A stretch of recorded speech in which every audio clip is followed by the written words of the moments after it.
Zdravím, milí druháci, študenti nášho gymnázia, maturanti, ďalší diváci, ktorí ste si zapli toto video.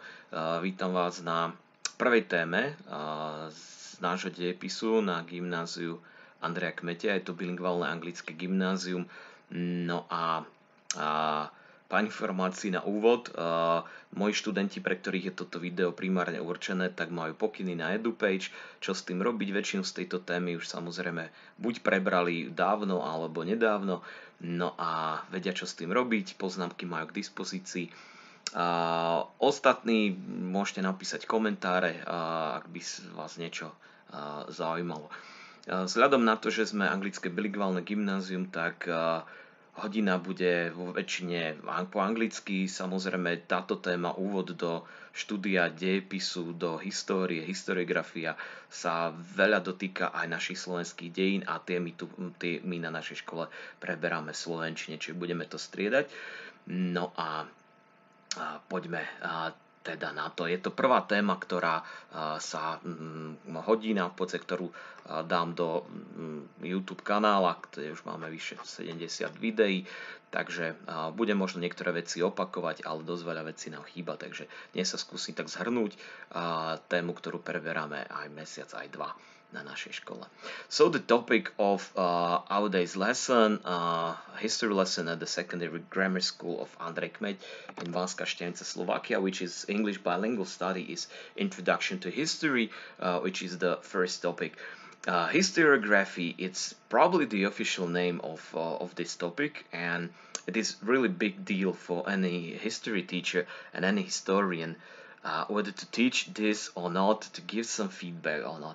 I decided to give this feedback as much as possible because this not only kind of introduction but also explains a lot about the things, how to perceive, what to read, and who to listen to. So among the studying materials we got basic books, takže toto sú učebnice slovenského dejepisu, kde je nejaký úvod. Of course, you will need plenty of books that I have prepared. I need to show you some of them. Actually, I just didn't prepare all of them. History textbook od Martina Ivolského z Košického gymnázia is among the books. We can have it in here, but there is no any story about this. Don't worry, we are going to have a lot of books, even in nowadays lesson. I can show you what I have prepared for you. These are the books. These are the books that we have that I'm going to show you, but don't worry, it's not going to be all of it. Okay. I believe I shall not forget the others three that I prepared as an example that how can you use the literature. At the first lesson, the first point, like to define what is the history, what is the field of study of this subject. So of course, what are the definitions of history? Then we will go on with the question why and how is the history produced. Použil som knižku, ktorá je za mnou, oranžová. That's by Mr. Králik, and that's Slovak definition, which is very simple from etymological vocabulary. Etymology is study of the origin of the words. I just watched the movie about Tolkien, and this is something about the linguistics, the origin.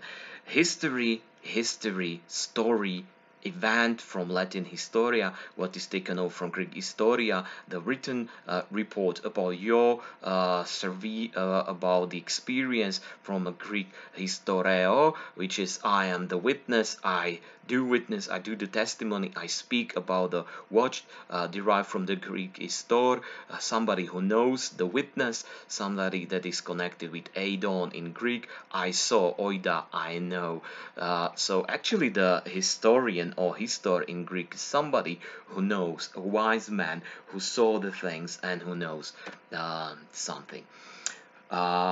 V slovenčine definícia, vidíte, že zrazu máme tri veci, ktoré v angličtine sedia. History, zároveň môže byť história, zároveň dejiny a zároveň dejepis. Ono už na prvé počutie sú tam nejaké určité rozdiely, s tým, že história by mala byť podľa našich aj všetkých učebníc veda o minulosti. Dejiny ako také by mala byť minulosť a dejepis by mal byť školský predmet. So let's have a look at the other definitions and whether it is the the part of it. Is it really a science? I help from the definition or maybe some of the philosophical essays or maybe questions by enlightened scholars that every science must have some things according to the definitions of the 18th century Enlightenment scholars like John Locke or the French encyclopedists. First are the techniques and methods. Techniques and methods are at every subject, every science that consists of various analysis, various steps of scientific process. They are generally defined as kind of a step-by-step or a circle or just like the guideline that you need to go on. And these are the things. At the beginning, you said the hypothesis. Thesis in Greek means a question. Hypo is hypothetical, that you don't know if it is going to be valid or not. It means usually your goal, your aim. What is the thing? Like, can I construct something? Can I prove something? Can I find out some information?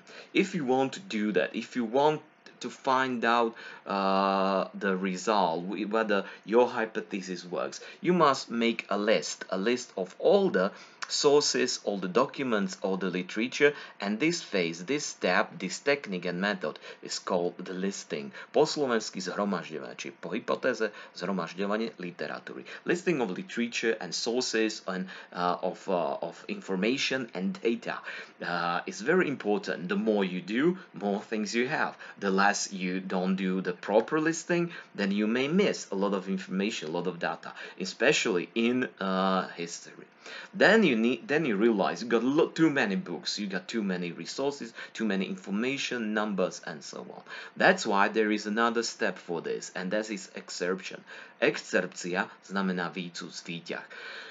Excerption in this case is picking up the things that you need for your study, that are about your topic, that are valid, that are about your time period, that are somehow useful for you and your research. To know this excerption, you need to be actually a good student, a good teacher, good expert, good scientist, good historian. And how to become one, we'll come to that point. The other thing is usually in natural sciences, they are lucky to have this kind of experiment. They are so-called the exact sciences. Exact sciences are those who had like regular, nice, undisputable results. For human sciences, it is more difficult because people can change, you cannot measure everything.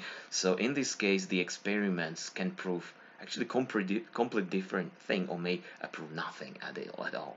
So for these kind of moment or the stage when you try to do the excerption and now you try to make something, you can write in history, for example, analysis. You means in detail you describe, you explain why and how something happened. You want to find out the reason why something happened, so you can use the deduction, which is very important technique. Analogy, when you compare similar phenomena happening in other things, in other places, time, periods, and so on.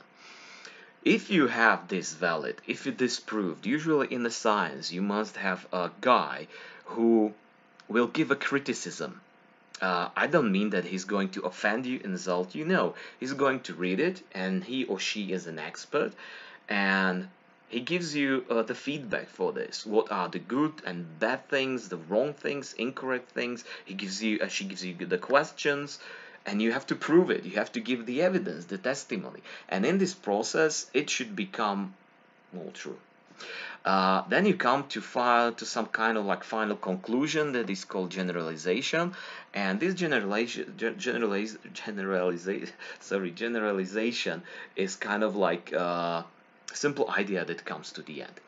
And eventually, you have an idea. You can. So what?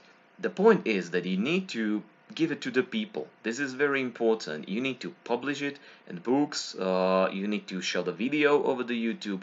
You need to, I don't know, give it a speech, a lecture at school, at university, at a conference, like my students had like previous week, Gymnázia Andreja Kmeťa, and or you may actually build something. You may construct something. You make some inventions, some discovery. and this is something that you put all your ideas, your aim together and put it out. This is called synthesis. So it means that you put all these ideas together. So the thing is that eventually every science must have this process, and at the end it should be truthful. There should be a truth. The problem is that in history there are many opinions, there are many different attitudes of historians, many points of views, and thus there are many truths but also lies in history. So this is some kind of a problem we have in here. We are going to discuss what to do with this, because it is not the end for us. Anyway, you can also watch the videos. I added plenty of the links in here for, of course, history lessons. Those of you, if you're interested, just follow the things in here. Of course, this only educational video. Since that history cannot be very often like ultimate truth for everybody. So Noam Chomsky, a philosopher that is slowly becoming very different from the past, of the leftist orientation, he claimed once, more or less, history is not a science, it is more or less storytelling. This is my favorite definition, because it is kind of provocative for people to think. When I asked about this definition, my colleagues, my friends about history, my teachers at university, everybody was angry, because it was somehow offending them that it is not a proper science. And sometimes people may have kind of like a thing that, okay, so history is only telling, and only we can give the stories, so shall we give up the searching for the truth? Of course no. We are going to move on, and that's why I'm going to provide you with many definitions of the history, also those who our students prepare, and every school year my students are preparing many of them. Those who are going to write the tests, it's just in front of you, so don't forget that even your own definitions can be listed in here. So I added my own, another that I've maybe made up many years ago. History is looking for truths, but also mainly revealing lies. So this is, in my opinion, very important, because you look for many truths that are all around the story, all around the personality about the event. Anyway, very important, there are lies around, and this is one of the sacred mission crusades of historians, to reveal, uncover the lies and point at them, like watch them, be aware of them. The other thing is just a Slovak translation of the definition, but the English has no problem with this, because they don't think about the science, they just said it is study of the past. Very simple, very easy. What is the past? What čo sú dejiny? It's past events. And school subject about past, it's history, again with capital. So other things that we can gather from, I don't know, Wikipedia, encyclopedias. So history are the facts about human history. Why human? Because human is the subject of matter in history. Subject of matter znamená predmet výskumu, čiže to, čomu sa venuje tá veda, tento štúdium. Of course, it is not only what happened in the past, but or something that survived the past. So any surviving evidence, something that remained after thousands of years or hundreds of few years. So it is also what historians choose to interpret and left behind. All these definitions very nice, because it's leading us to another definitions, another concept of how to define what is history and how it is produced. We will need sources, and we need historians, people and material stuff, how to put them together. Another of my, as a teacher I need to be self-confident, so another of my definitions, image of the past, created by historians and collective memory of the people. This is something that I think that it is kind of a reflection. Of course, many historians disagree with us. Anyway, you always created it in your mind. This is not what history is, but everybody takes it like, this is my opinion. Anyway, we can change this opinion, we can change this image. And The other thing is what we think that we can influence as historians, history teachers. This is only a small part. At the lesson, I gave example to students and to you that ask your parents and grandparents if they believed during times of socialism, the history teachers that Soviet Union was the best and they were our friends and Germany and West were evil and so on. And of course, they were not tricked by this historical explanation, because there is something called also collective memory. Collective memory is something that is your experience that you gain from your family, from your relations, from living in your neighborhood, in your city, in your village, in your nation, in your country, in your ethnic group, in your race.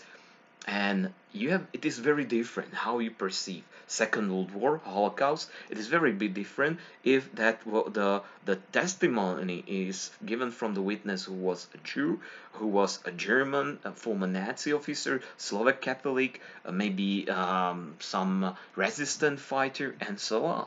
So it is very big difference how to perceive this. For this thing, there is also kind of mathematical approach. Now I would need it really like some electronic board. Generally, we can speak that there are historical sources that you need to have, something that is preserved, and we are going to deal with them. Then there are historians, people who give what is the thing, how it is used, and what is the book about, what is the object, okay, what was the period, and so on. And then there can be some history, but of course many sources, many historians mean many histories in here.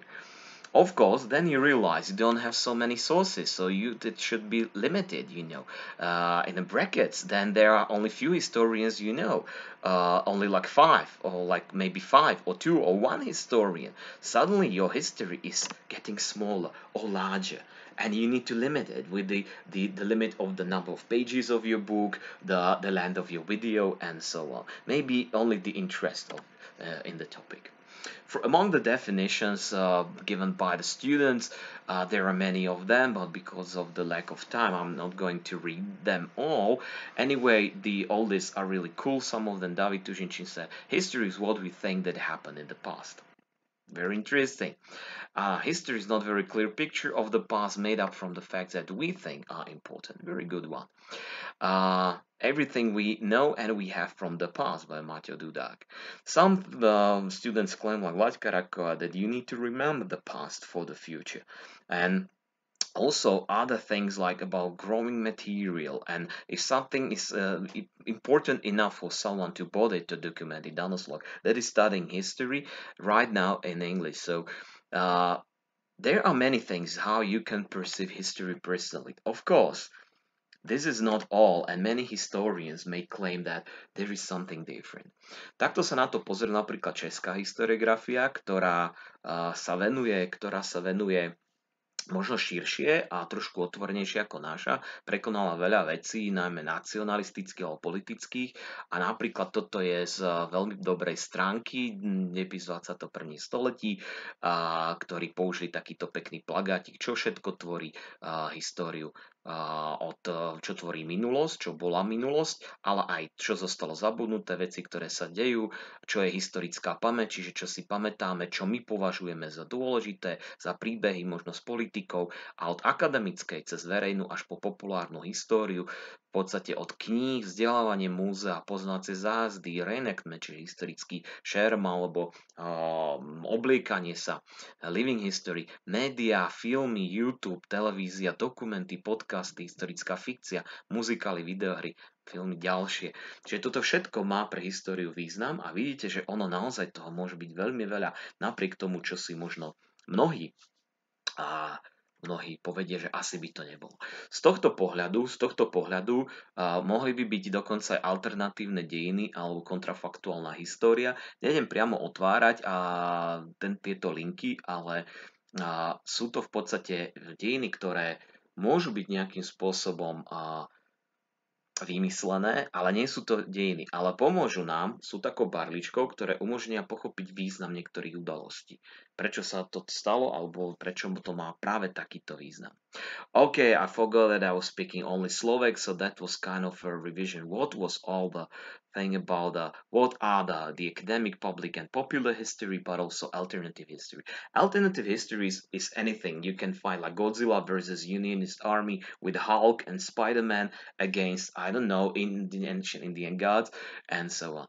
Contrafactual history, on the other hand, something that is more serious, and this is actually very interesting book. I got my from my sister that she was working in USA in the year 2001 when the twins fell, and she saw this book in a bookshop there, and she sent me the one, and I realized, like, issued like in September 1999 and 2000, and it is book of contrafactual histories written by military historians who are actually, among them, are really cool one, like John Keegan, for example. And each of them, because there are many, they think like, what what would happen if some battles ended up in a different way? And how would the history go on? To get this contrafactual, not only alternative history, but real one, you need to account all the data, all the information, all the books. You need to be an excellent expert, and then, only then, it can be really useful for you. Of course, it is not creating new history. It is only giving the events, the personalities, kind of maybe more realistic or another attitude, point of view that can explain a lot of things to us. Among the things that are important for us is, for example, that in the second issue that is in my book. In my bookshelf, is that what would happen if Czechoslovakia fought in 1938 against Nazi Germany, and the result was that probably Second World War would never happen, only like small local conflict like right now. Okay, popular histories around here can be anything from Viasat History, History Channel, various YouTube videos, and so on. And it can be anything that you can proclaim, you can publish over the internet stuff. Okay, I need to get all the stuff in here. So, for example, what people really enjoy in history is like some deadly events, some tragedies, and this can be actually something interesting, popular, but this is also creating the history, historical opinions, information, and so on. So, unfortunately, but that's true story that it is selling as well. Let's have a look at the three things we have: historical sources, historians, and histories. What are they like? So, historical sources, alebo historické pramene, generally is any kind of surviving evidence of the past. You don't need to study more about this. We can divide them. What you need to know that into two parts. One is according to the origin, to the author, which can be either primary or secondary. Primary historical sources are those that the author himself or herself was there. He saw it, he could document it. So we can say it is kind of direct depiction of the event. On the other hand, secondary historical sources is kind of indirect or intermediate description of event. It means that the guy was not there. Maybe somebody told him about. Maybe that happened some years later. So he was not at the moment, at that time. He was at some other country, for example. So it is kind of intermediated, prenesené. So if you were a direct witness or indirect witness at this thing. Preto aj v slovenskej historiografii rozdielujem podľa tohto primárne alebo sekundárne pramene takzvané prišla moja žena, pardon. Ahoj, láska. Rozdeľujeme tieto pramene na priame alebo nepriame.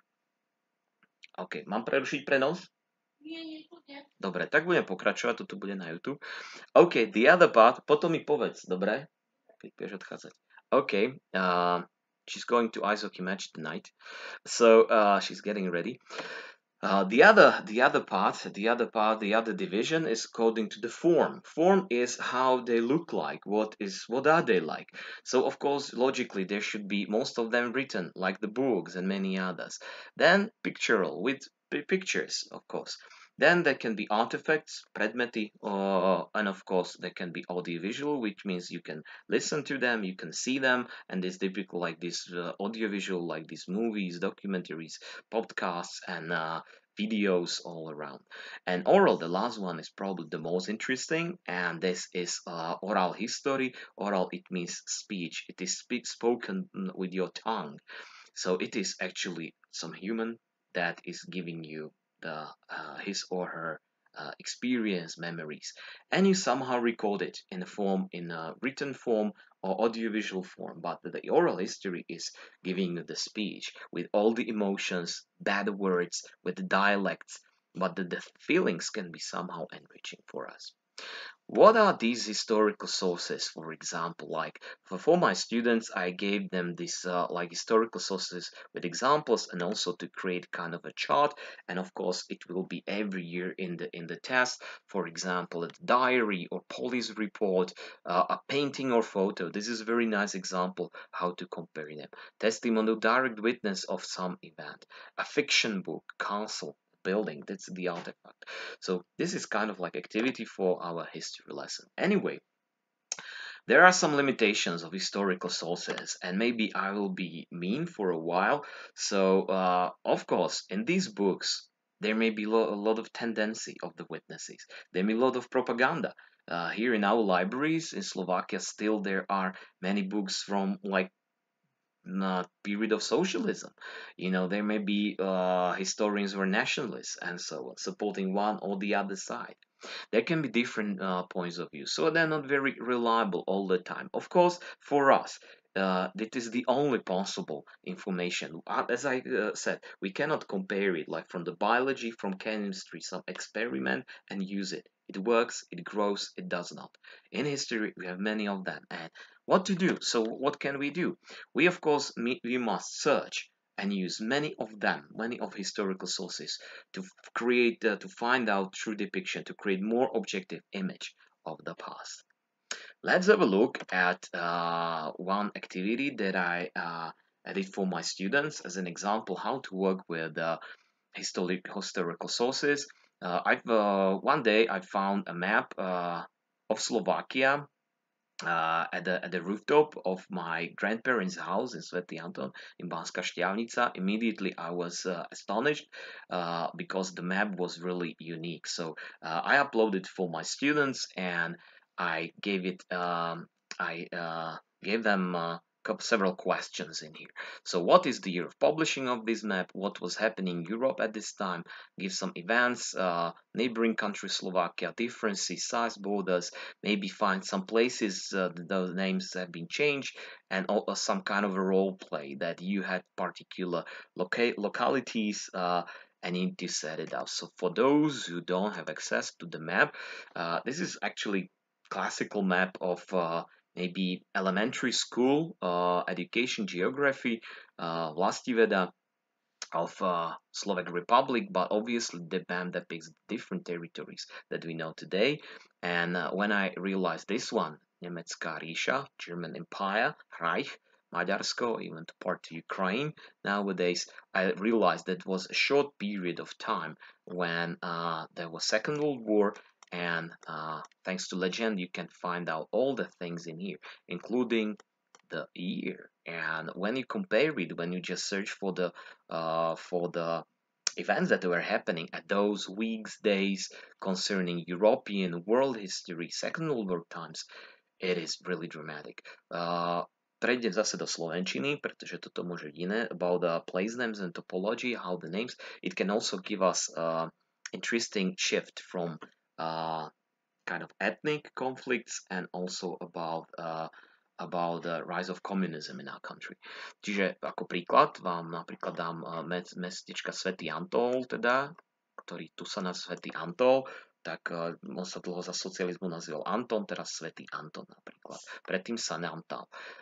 Piarg, napríklad pri Banskej Štiavnici sa dnes nazýva Štiavnické bane, takisto nad Kremnicou. Radvaň nad Hronom už je súčasťou Banskej Bystrice napríklad. Ale pozrite, nemecké Pravno dnes už je nitrianské Pravno. Svätý Kríž nad Hronom je Žiar nad Hronom.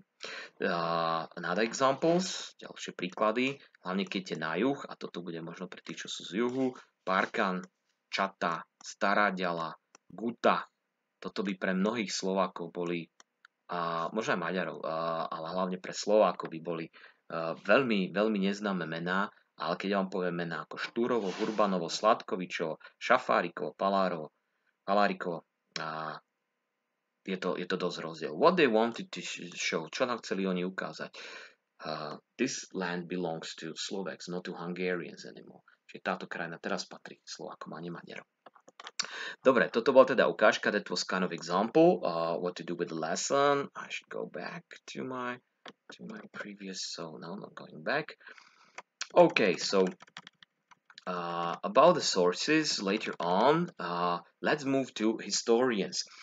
Generally, the definition says that historians are people who write history. That's why I'm not historian, I do not write it. I just teach, we interpret, that may be possible, and explain history. Of course, anybody can explain history, anybody can write anything in this case. And Sheldon Cooper once said in his Big Bang Theory, one nice story about for the Leonard, but for maybe perhaps the reasons of, I believe that there won't be problem with the copyrights right now, but there was a nice video when Leonard is given advice from Sheldon about his history. Hey, can I talk to you about something? It's a little awkward. Maybe not about the history. I know what this is about. And he should, given the professional stand. About teaching history. Yes. Teaching history. Of teaching history is that you don't have to create things, you know. You just have to remember stuff that happened and then parrot it back. You can have fun with that. But then to give them 1863. President Lincoln freed the slaves. Come on, Leonard. If you're going to teach history, these are the kind of factual. Essentially, when I was watching this episode with my Alenka, I told her immediately that the year of abolition of slavery was 1861. And he said 63. I said, come on, that was only proclamation of Abraham Lincoln. And the other thing then actually can count also when it was added to Constitution, and it was 1865, approved by the Congress, and implemented as a law. That is 1865. So now, obviously, when this video is mocking historians, it is giving very nice example. Like that, the simple instructions how to be a historian. It is not only about find out the stuff that happened. The Boer War was a thing, some war in South Africa between the British Army and the Boer settlers of Dutch origin. Try to remember it and tell it to the other people. That was the thing.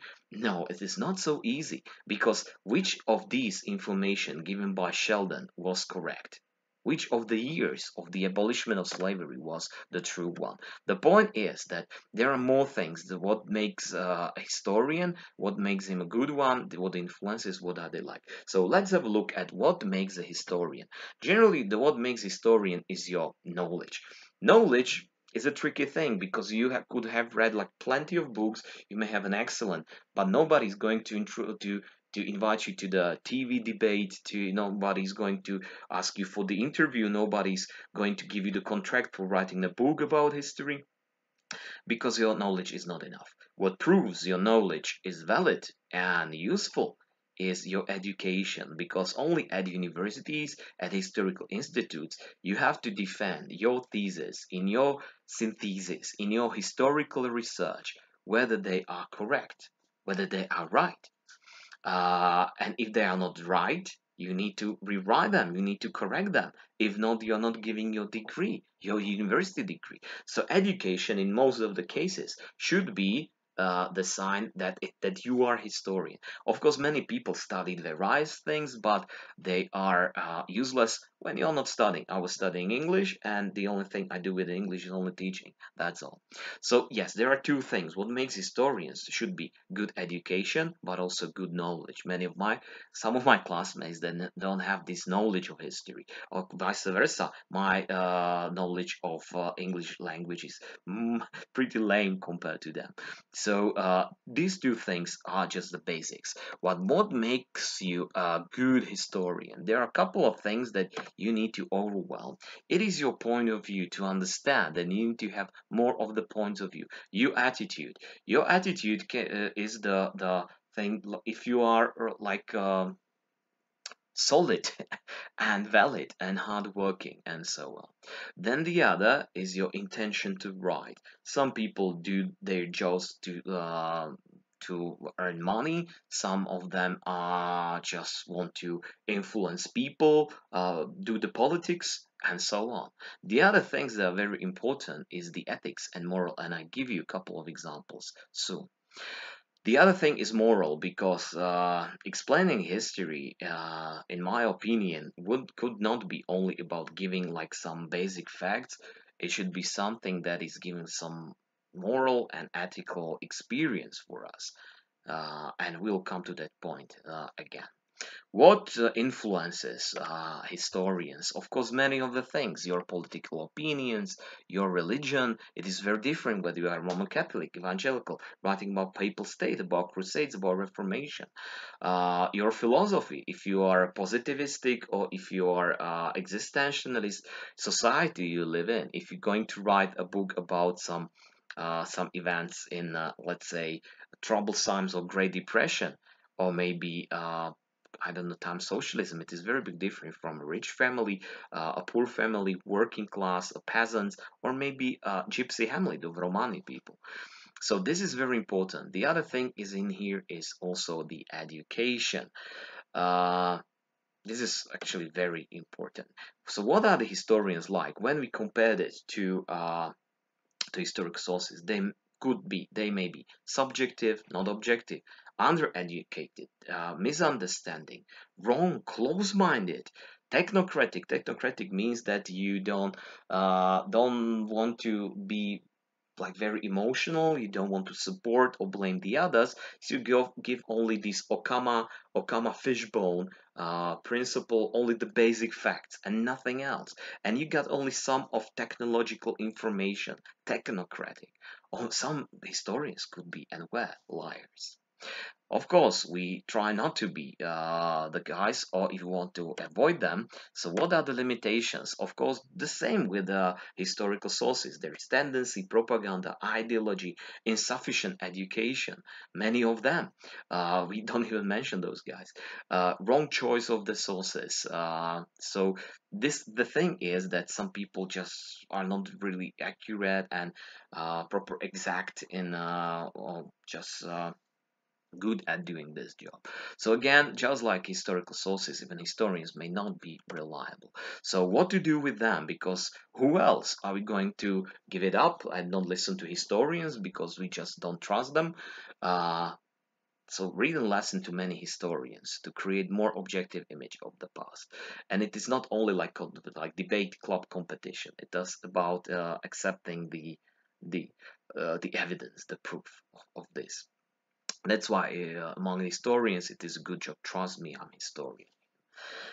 Okay, also this night of memes, historians, what my friends think I do, yes, over the doing flame wars over the Facebook, what my mom thinks I do studying in this library behind me, what society thinks I do at Salamander Parade or living chess like in the costume of a like 16th century soldier or maybe like medieval king, living chess. Of course, our headmistress thinks that we teach, and this is my usual view at the students that you. And what I think I do, because every my students, they do know that almost every single break between lessons I discuss and consult with students, and usually I got these books, and at the lessons I will bring them. Like now that this moment I got only like 20 20 tests from my students, from graduate class, soon to be assessed. Okay, many people think about what when you are a historian that if you're still sad about the library of Alexandria, so much missed information in here. The other activity that I gave to my students to explain kind of like tricky things about historiography are these activity about famous historians. Usually they are giving a couple of names that we all know as Herodotus, and maybe some of our Slovak history, and to mention some world, which can be tricky even for many Slovak teachers. I need to show you actually most of them, not to be scared, čiže prepnem teraz do slovenčiny a ukážem vám to, čo majú maturanti, aby ste neboli takí, že nešťastní, že koľko sa to máte učiť. Čiže toto sú približne historici, ktorých musia vedieť maturanti, čiže ak to teraz oni pozerajú, tak ich majú obrovské množstvo a verte tomu, Boh mi je svedkom, že ich je oveľa viac, ktorých by som chcel ja spomenúť, a v podstate môžem to prebehnúť cez týchto, lebo tých som spomenul aj takýmto spôsobom. Na chvíľku si však dám prestávku, decka. Takže som späť, no a teraz túto pasáž prebehnem teda po slovensky veľmi rýchlo, aby si to niečo aj maturanti, ak pozerajú, mali, pre ktorých som si aj pripravil množstvo knížiek, takže druháci môžu len pre zaujímavosť, alebo môžete porovnať. V podstate vybral som to tak, že je dobré, alebo mali by ste poznať tých starovekých historikov ako Herodotos, Tukydides, Xenofón. Herodotos sa považuje za otec dejepisu, a to som často na hodinách spomínal, že bol prvý, ktorý na rozdiel od rôznych dokumentaristov, rôznych vojen, bitiek, staroveku, on bol prvý, ktorý išiel za zajatými nepriateľmi a pýtal sa Peržanov v bitke po Maratóne, v ktorej bojoval, si odložil príľbicu a začal sa ich pýtať, kto ste, prečo ste tu, je váš král tyran a tak ďalej. Takže a prvá vec, hneď druhý historik, ktorého som vytiahol, Tukydides, práve písal o grécko-perských vojnách a vychváľoval Atény oproti Spartanom, a práve prístup to, že spýtaj svojho nepriateľa, mu nevyhoval, pretože ukazoval na chyby jeho vlastného mestského štátu a napríklad vyčítal Herodotovi, že bol protigrécky historik. A to je veľmi zaujímavé, pretože hneď len v ďalších stĺpcoch nájdete historikov, ktorí by sa oháňali, ďalší, že sú protislovenskí alebo protimaďarskí historici a tak ďalej. No. Samozrejme, nejdem to všetko rozoberať, lebo toto je viac menej na samoštúdiu prípravu alebo taký prehľad pre vás, aby ste mali, aby to, čo si študenti pripravili. Ja som vybral napríklad Tacita, okrem Svetónia, Tacitus, takisto aj Svetonius písali životopisy rímskych cisárov a sú to v podstate dokumenty, ktoré sú jediné písomné pre nás. V stredoveku nejdeme vyťahovať nič, pretože stredovek sa zase vracia k tým oslavám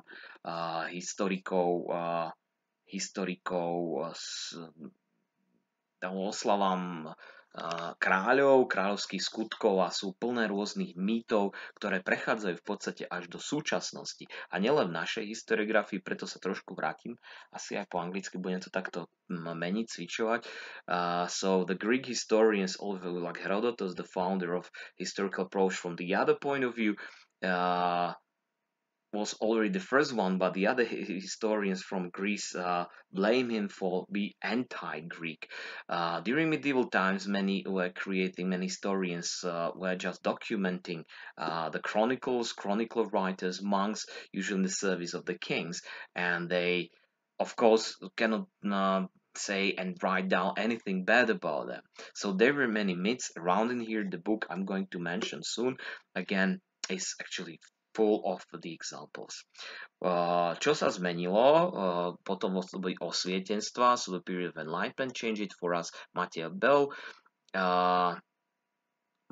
Bell, ktorý prvýkrát prichádza v podstate s geografickými, etnografickými, vlastivednými popismi, kde spomína mnoho údajov, ale oddeluje fakty od mýtov. A to je veľmi dôležitá vec, že ak spomína o zvolenskej župe nejaké informácie, že nejaká tradícia alebo v dejinách, tak spomenie, že tento názov kopca je podľa tohto, ale vyzerá to byť nesprávne, pretože všetky indície vedú k tomuto, takže toto môže byť vymyslené, toto by mohla byť pravda, uvidí sa ďalšie výskumy.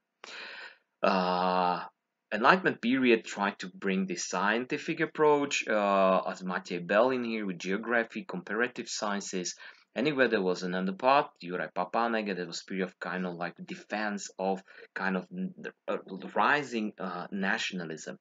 At that time, we can speak about positive nationalism in case of defense against more like stronger, oppressive, maybe regime, or some assimilation process.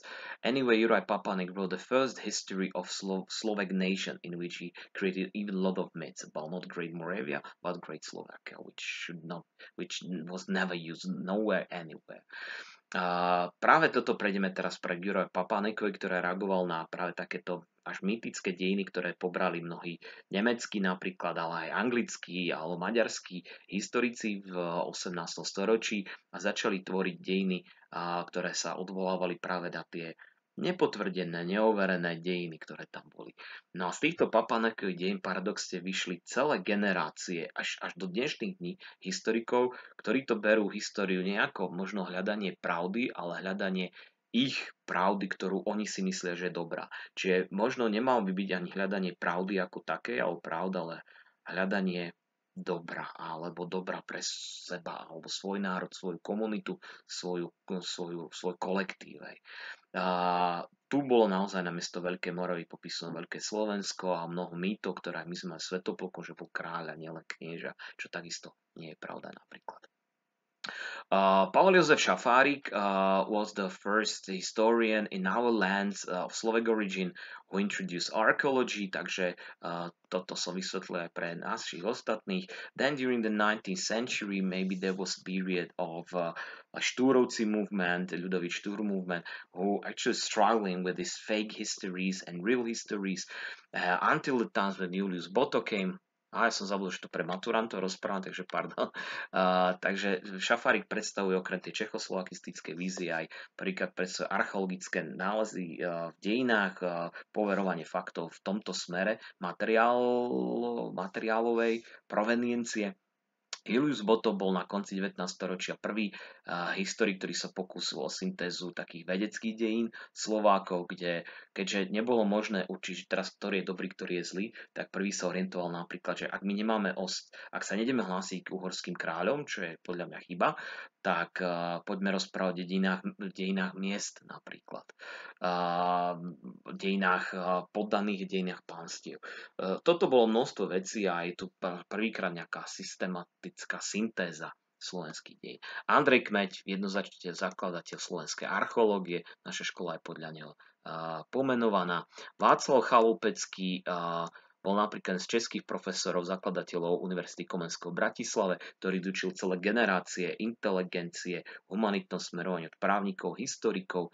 No ale on ako Čech a tvrdý Čechoslovakista v podstate spôsobil paradoxne takú vec, že málo kto, asi nikto neprijal túto tendenciu, ako mnohí ľudia pochopili, ok, dobre byť spolu Československu, ale skôr vyvolal možno odpor viacerých historikov, ako napríklad František Hrušovský, ktorý počas slovenského štátu napísal dejiny alebo dejepis pre základné školy, ktorý paradoxne už, ktorý má takúto obálku, ak vidíte, mal by byť na nej knieža teraz, alebo kráľ Svätopluk alebo Príbina, ktorý zabíja nepriateľov pod Devínskym hradom v štíte s znakom hlinkovej gardy.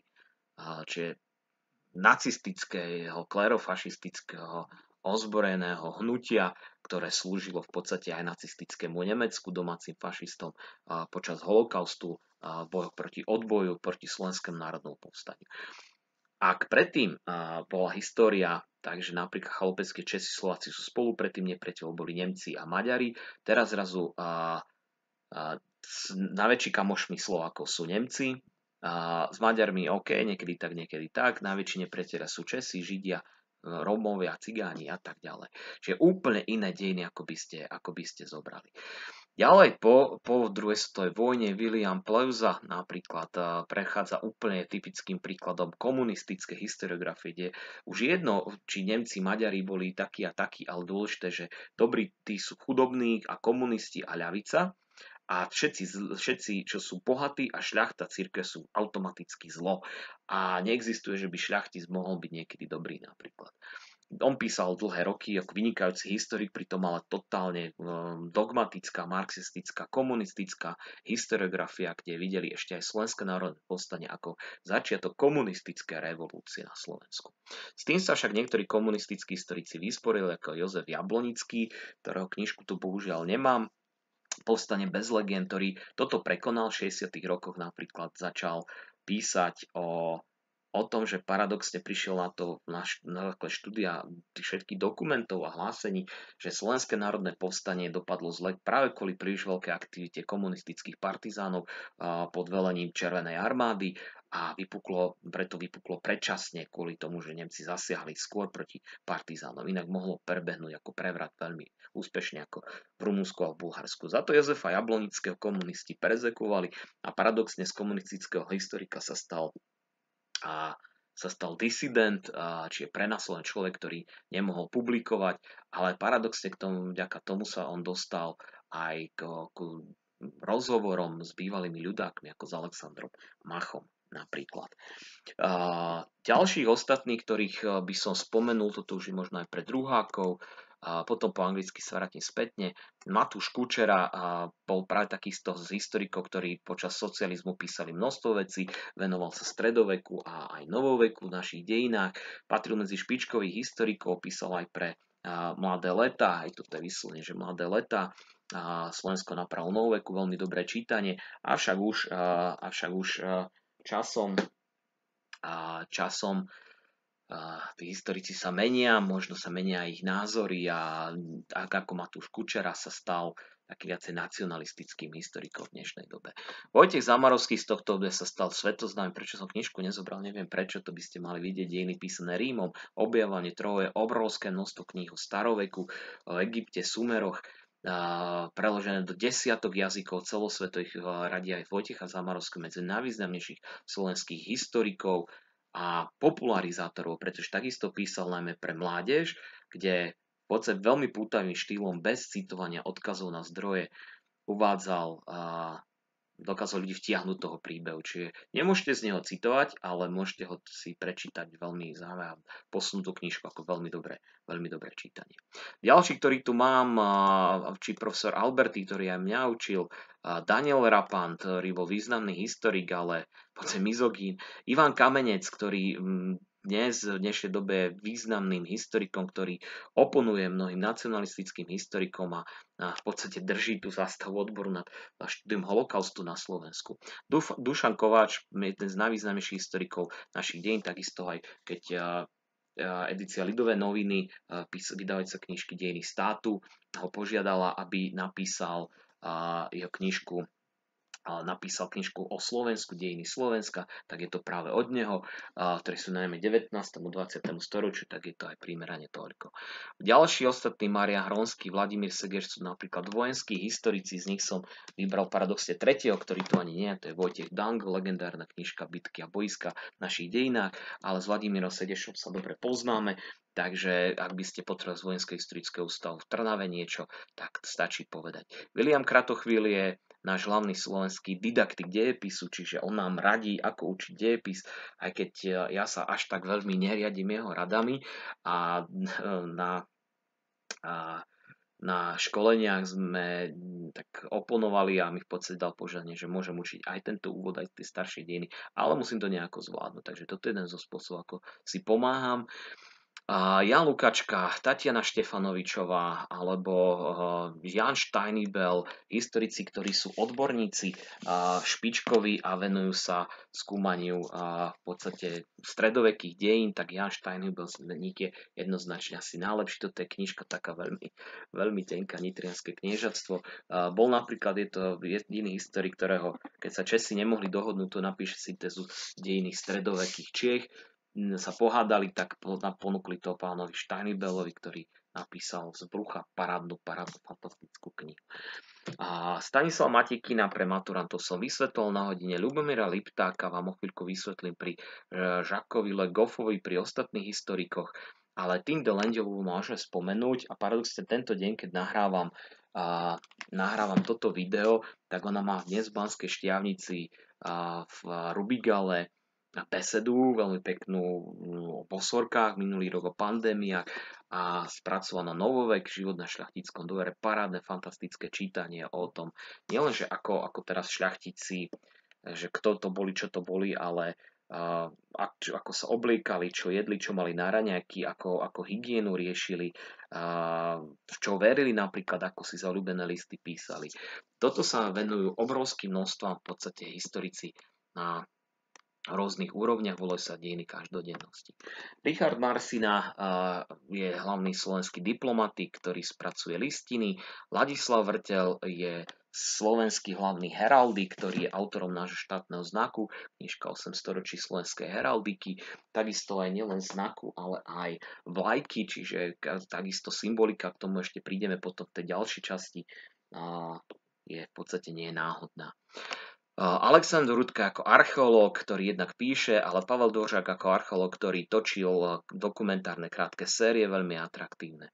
No, ďalších historikov som vybral takých, ktorí by som nazval ľudáckých, rovno alebo nacionalistických. Boli to väčšinou absolventi Bratislavskej fakulty v období slovenského štátu, podobne ako Julius Alberti, avšak na rozdiel od neho, oni zostali verní tomu režimu, ktorý tu vládol, bol verný nacistickému Nemecku, ako mnohí ďalší, oni emigrovali.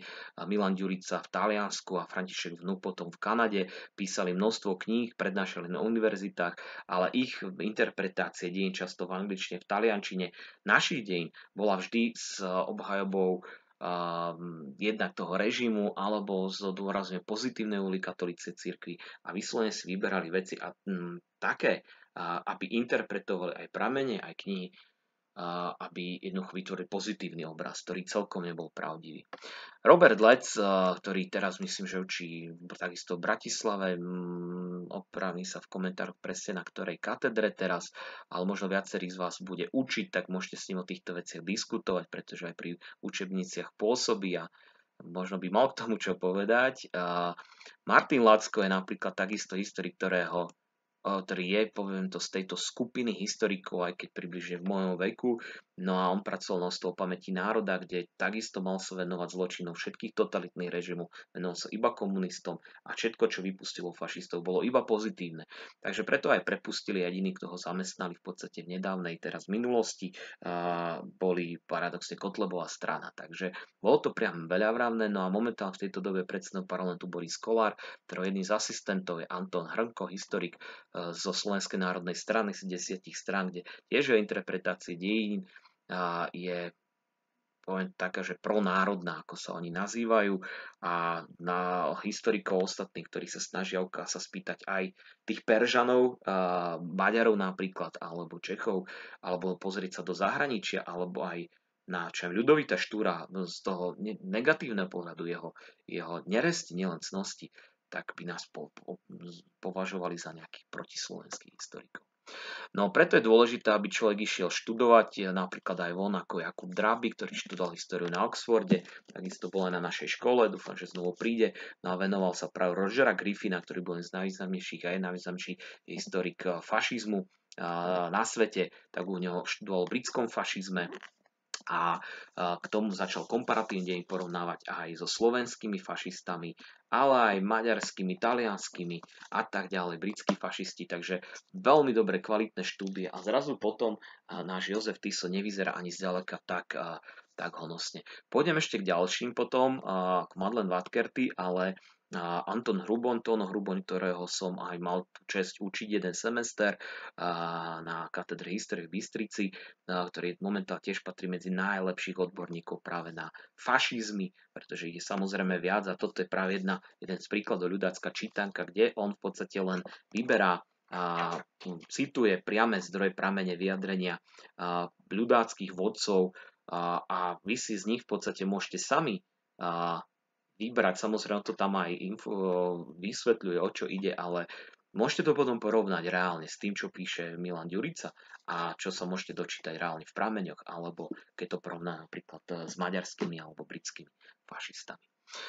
Aby sme išli ďalej od takých konfrontačných tém v histórii, tak z takých najvýznamnejších slovenských historikov som dovolil vybrať troch ešte pre maturantov: Dušan Škvárna, najväčší odborník asi na 19. storočie, národné obrodenie na Slovensku; Roman Holec, najväčší odborník na Habsburgovcov a také medzinárodné dejiny strednej Európy s výbornými a komparatívnymi štúdiami. Knižku, ktorú mám tu od neho, je Trianon, Triumf a katastrofa, kde na rozdiel mnohých aj našich a obzvlášť maďarských historikov sa na to pozerá aj z jednej a z druhej strany. Samozrejme, my Slováci, dnešné výročie Československa, že dnes 28. október, tak budeme to brať trošku inak.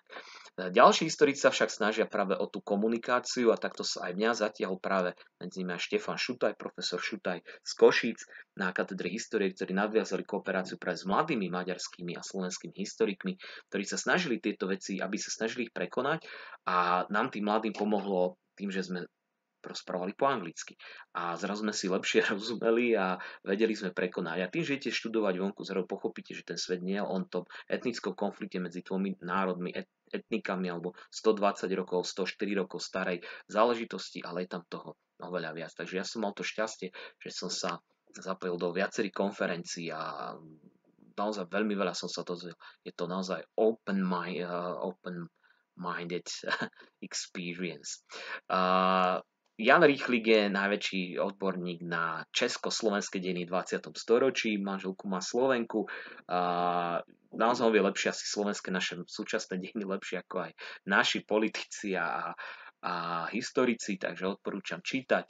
Každopádne z českých historikov som vám vybral asi Miroslava Hrocha, ktorý, čo sa týka syntézy aj európskych a svetových dejín, patrí medzi špičku a so svojou manželkou napísali výborné lexikóny dejín, takže súd samozrejme v tej dobe to bolo pokrivené tou marxistickou terminológiou, ale boli na tú dobu naozaj prevratné a ohromne obohacujúce.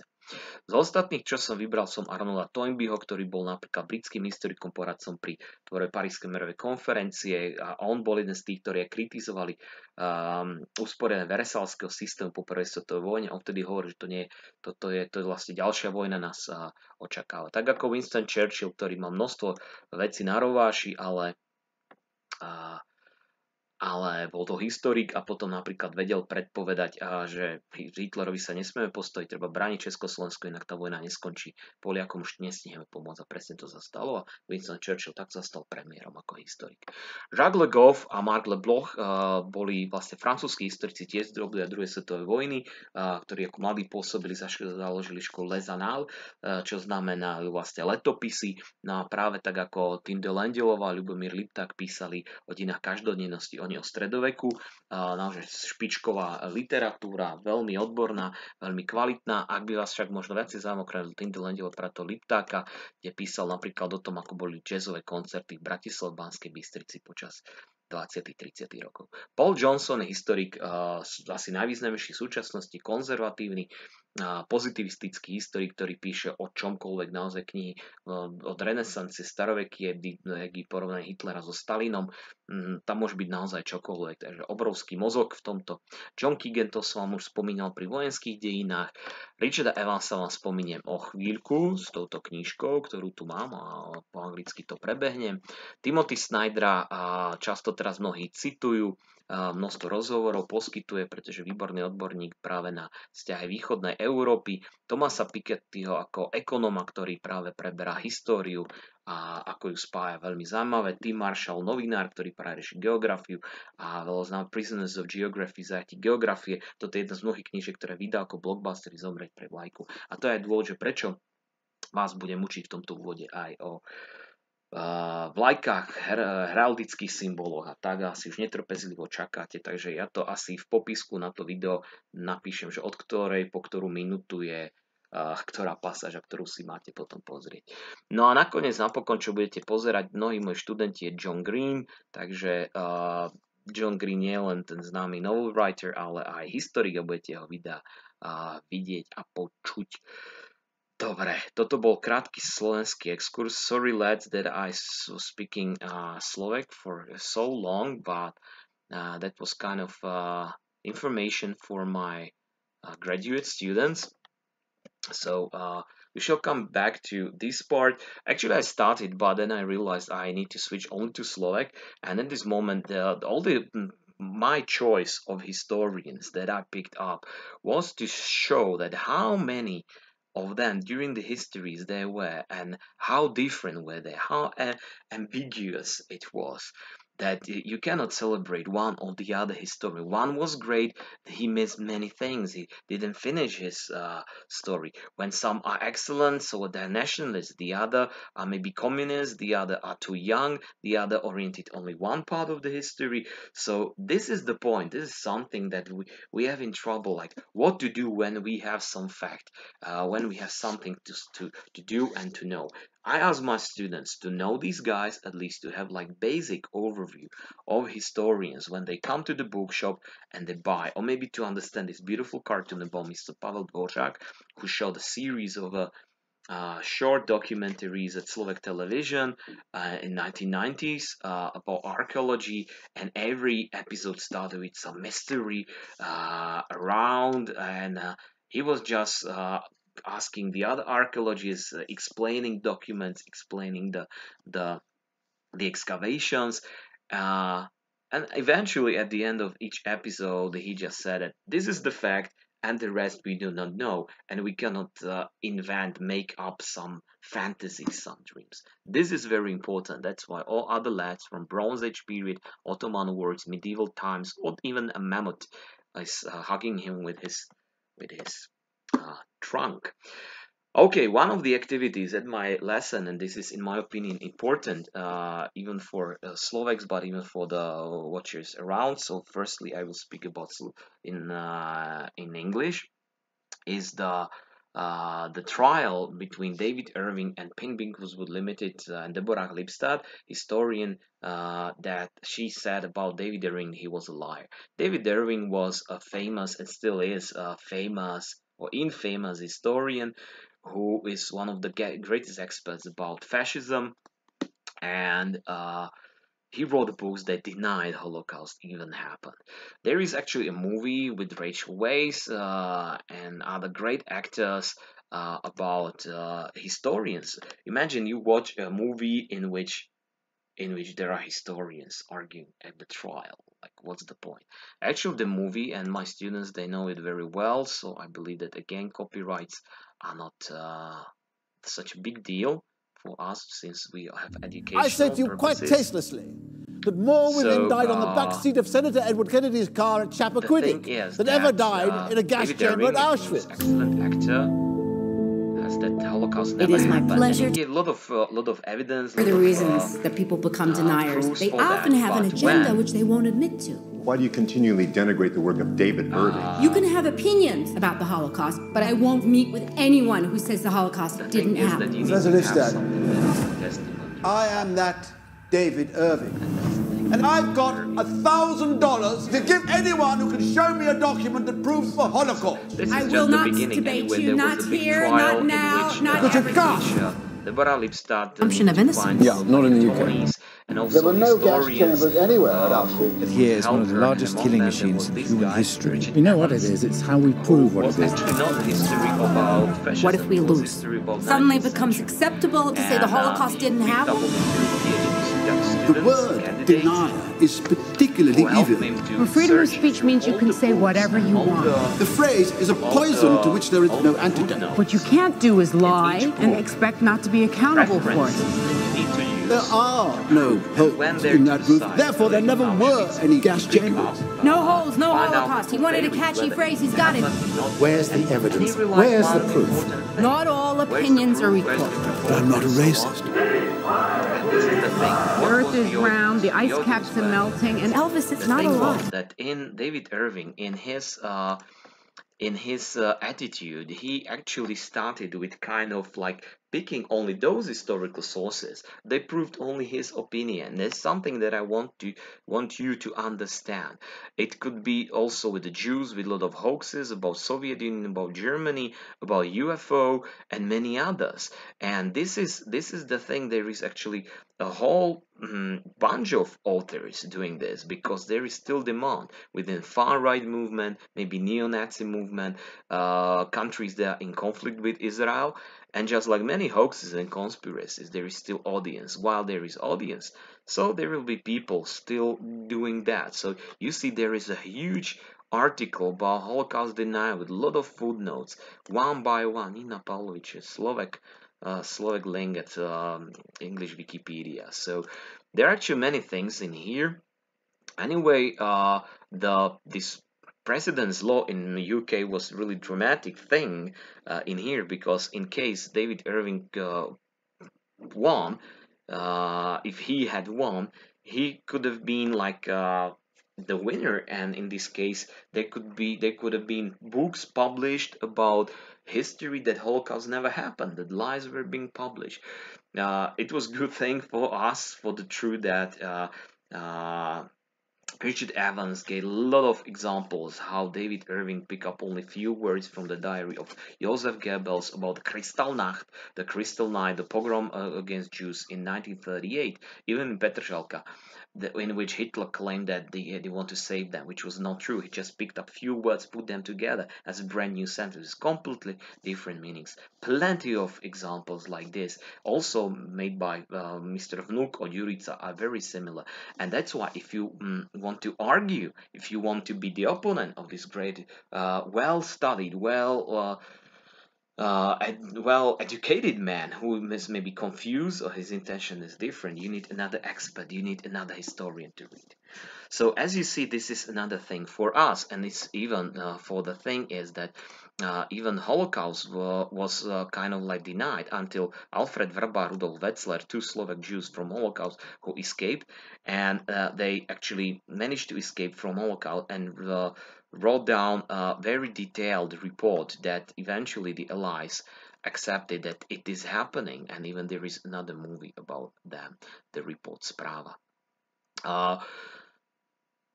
Among the things that are important, and even for Slovaks and for the others, that if you compare not only to Hrubo ľudová čítanka, but even about Jozef Tiso, somebody claimed you that he was saving Jews. It is absolutely not true. And last week our students had also one of the guests of honor of at our lecture day, Deň Andreja Kmeťa, that was historian Madeleine Vatkerty, that wrote in Slovak. She wrote, American historian, wrote a book about the letters that Jews wrote to the presidential office of Jozef Tiso during the Second World War with a request for the liberation, for the excuse, permit to leave the country, and so on. And they either responded them usually no, and those who were accepted, so in few weeks or months, they were deported anyway. So all the Jews were either had to hide or emigrate or were annihilated. So the result, what is the effect? A pre nás takisto, čo je výsledok? You need to compare it, you need to understand it, you need to know many of these guys, because there are still many of the historical stuff in here, and they are not only about the Holocaust, it is about Confederation, about NASA, about this is like Armenian genocide against Turks that Turks deny, for example. There are plenty of from flat earth, aliens, lost lands, and anti-Semitic hoaxes, Protocol of Zionist Elders, which is like a Russian fake book from the 19th century. Many of like ethnocentristic revisions of, I don't know, Germans, Hungarians, even Slovaks with Juraj Papanek had the same one. So you may like it, you may not like my opinions or somebody else's opinions, but when something is like false, when something is a lie, you cannot like deny it in this case. And when something is true, you cannot deny it if you don't have any real evidence. So this is a kind of a message from this very long topic, and the result is that we need to study and know many of them. Let's move on with the story and its history. So, what historians choose from historical sources and how they interpret the past. So, obviously, there are not only one histories, and for my students, this is kind of like a review of all the histories, that how we can divide them from the big topics to very tiny small topics that may be very important sometimes. Universal histories, všeobecné dejiny, can be world histories. Imagine how many topics can be there. Whose history is world history? Is it major countries, more than, I don't know, 100 million people, like China, USA, Russia, but today even Nigeria, Brazil, So which of these, like inventions, maybe history of conquest, of conflicts, history of music, for example, European history. What should be the point, the aim of European history? Again, history of the conflicts, of ethnogenesis of nations, of languages, history of unification of Europe. In 1,000 years, it might happen. There might not be any European Union at all, and the result will be like lost, missed. Universal histories can be also concerned on like philosophical base, like positivism, which is based on this Okama's fishbone, like only the basic information, technocratic and nothing else, On the other hand, Marxists, and I will show the example within the periodization, they try to explain in kind of like a class struggle, like warfare among the rich and the poor, and those who had some means of production then didn't, and even more. Karl Marx, he introduced his own vision of history, how it should look like, and the result was terrible. Social histories can be very different because you got workers or the rich people or shopkeepers in every single country of the world. Cultural, you got music, you got literature, you got fashion in there, you got technological, you got sciences, mining. All of these can be universal histories if you take it globally, for example. National histories are concerned about the languages of the states, but immediately when you look at these beautiful pairs, couples of good friends of nations, British and Scottish history, is it the same? Of course not. It is completely different history. French and German, they need to, after the Second World War, one of the tasks of the founding of European Union, foundation of European Union was that they need to organize a committee of historians from France and Germany who, after many years, gathered enough interpretation of their both past to publish it in a history book for students. So they realized one thing: if we cannot agree upon one interpretation of, let's say, who is responsible for the First World War, who was the bad guy in medieval times or Napoleonic era, they can present both of the sides. So you understand the other, you understand your neighbor. Slovak and Hungarian committee completely failed. It was said that they were like smacking each other, and that's why Professor Schutter asked to, like, let's get together. I will send from my department in Banská Štiavnica, go there and start talking. And because we were speaking English, many of the obstacles were gone. And of course, first meetings were like interesting. We were arguing sometimes, debating, but it didn't fight. At the evening, we'd sat together having a beer or coffee and start to exchange the books and the contacts. And until today, I'm a good friend with several of them. And thanks to them, I'm in touch. And both sides are knowing each other. And this is very important. Regional histories have the subject of matter about your town, the district, your village, but even the local histories of anything, of some organization, of history, of society, for example, of a football club, of Živena, of the Red Cross organization that is local one. Even microhistory, and microhistory that is hidden behind my picture in here is kind of like little thing happening. For example, one day, one event, a few people, or one guy. That is, it can be one lesson, one party, one meeting, one sitting of people, or one football match, for example. Because this football match in microhistory, like Crvena zvezda Beograd Dinamo Zagreb, can explain you the breakout of the civil war in Yugoslavia.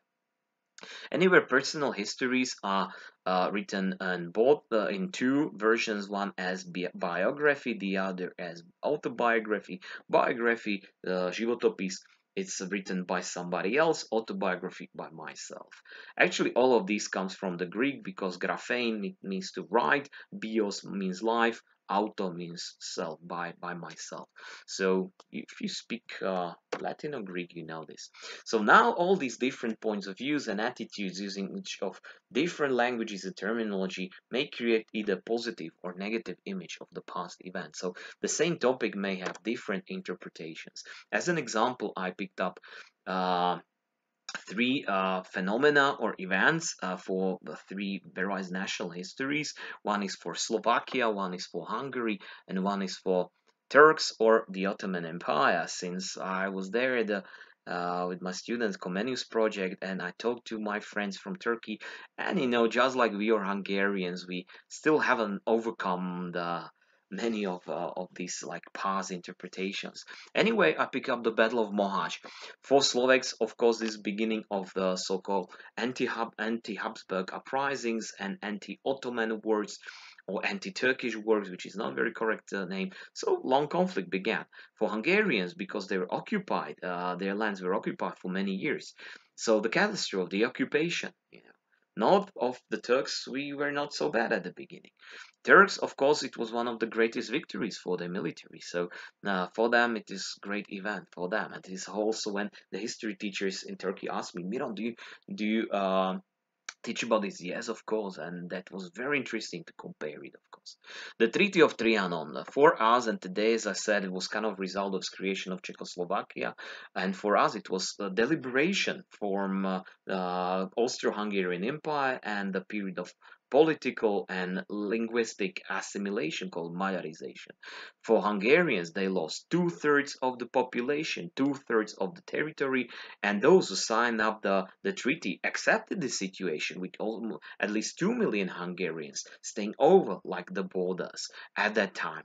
They claimed like it was 5 million, which was not true, but at that time maybe 2 million. Anyway, from their point of view, of course, for many people, it was a tragedy, it was a catastrophe, and those who signed it up, they were traitors. Some of them committed suicide or were assassinated, and so on.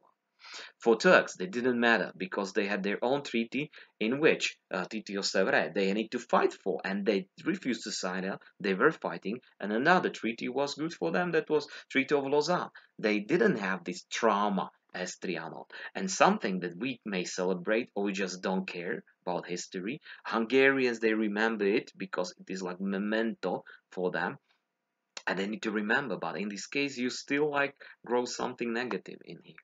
On the other hand, that's why for us, for Slovaks, we need to understand that it is very negative, and many people had very bad opinions about this. But on the other hand, to present also our point of view, that there had to be some compromise needed to be done, or maybe some like big divorce, in this case. Bad for the war, and it depends on historians how they're going to interpret. Then I pick up one interesting that none of these is actually true. This Kings of Hungary. Kings of Hungary in the 16th century were from the 2 or 3 noble houses. That was Jagiellonians. There were Habsburgs and even local János Zápolí, po slovensky Jan Zápolský. So for Slovak point of view, these people were still the kings of Hungary. Most people just don't care. They just don't matter whether they were Austrians or French or Anjou or Hungarians. So this is like still oppressors, because our historiography tried to show Slovaks they are people who are always oppressed, who are always the victim, the poor, the peasant, the good guys, which is not true. Hungarian point of view, they were all kings of Magyarország, of Hungary, and this is not true. Probably none of them could speak Hungarian. Jagiellonians, they were of Lithuanian origin. Even Král Dobře, King Dobře, King OK, he spoke only one Polish word to everybody. So Habsburgs, definitely not Hungary. János Zápolský, he had most of his dominions in Slovakia and in Transylvania. It is highly possible couldn't speak Hungarian at all, Magyar language. Anyway, for them, some of them could be heroes. Lajos II, Jagiellonian, Ludovic, for us, fallen at the Battle of Monja, hero. Maximilian II, great king of great emperor of Habsburg monarchy, he was the one who actually restored the empire, the monarchy, stopped the Turks, and good guy of Renaissance, a hero. And we forgot about him, and he was not Magyar at all. Turkish point of view, either vassals or surrenders. János Zápolyi was a vassal, surrender like, I don't know, the Habsburgs, and so on. So you see, one topic may have a lot of different interpretations. My favorite cartoon in here, how you compare the language is this cartoon, our blessed homeland versus their barbarous wastelands, their wicked despot, let's say Putin, our glorious leader, or Trump, our great religion, Christianity or Islam, their primitive superstition, our noble population, we Slovaks, we Hungarians, we Americans, British, Russians, they're backward savages for the other nation. Our heroic adventurers, Spanish, Portuguese, Viking voyagers, they're British invaders. For Native Americans, for Japanese, for Indians, and so on. So this is a very nice example, and that's why one of the tasks for my students is to read and watch the news in different periodicals and media, usually on TV or maybe over the internet, about since plenty of conflicts that I had every year. Last time it's Ukrainian Russian war, but also, for example, US political situation in which you can compare the terminology. As an example, sometimes these guys may be called as the partisans, freedom fighters for Ukrainians, terrorists or rebels for Russians, or vice versa. So this is something that you can actually compare the language, how the media, how politicians, how historians call their rivals, what are the names given. What shall we do with them? Again, due to different points of views and attitudes and interpretations and events, there are more images of one event, so it is more appropriate to call it histories, not history.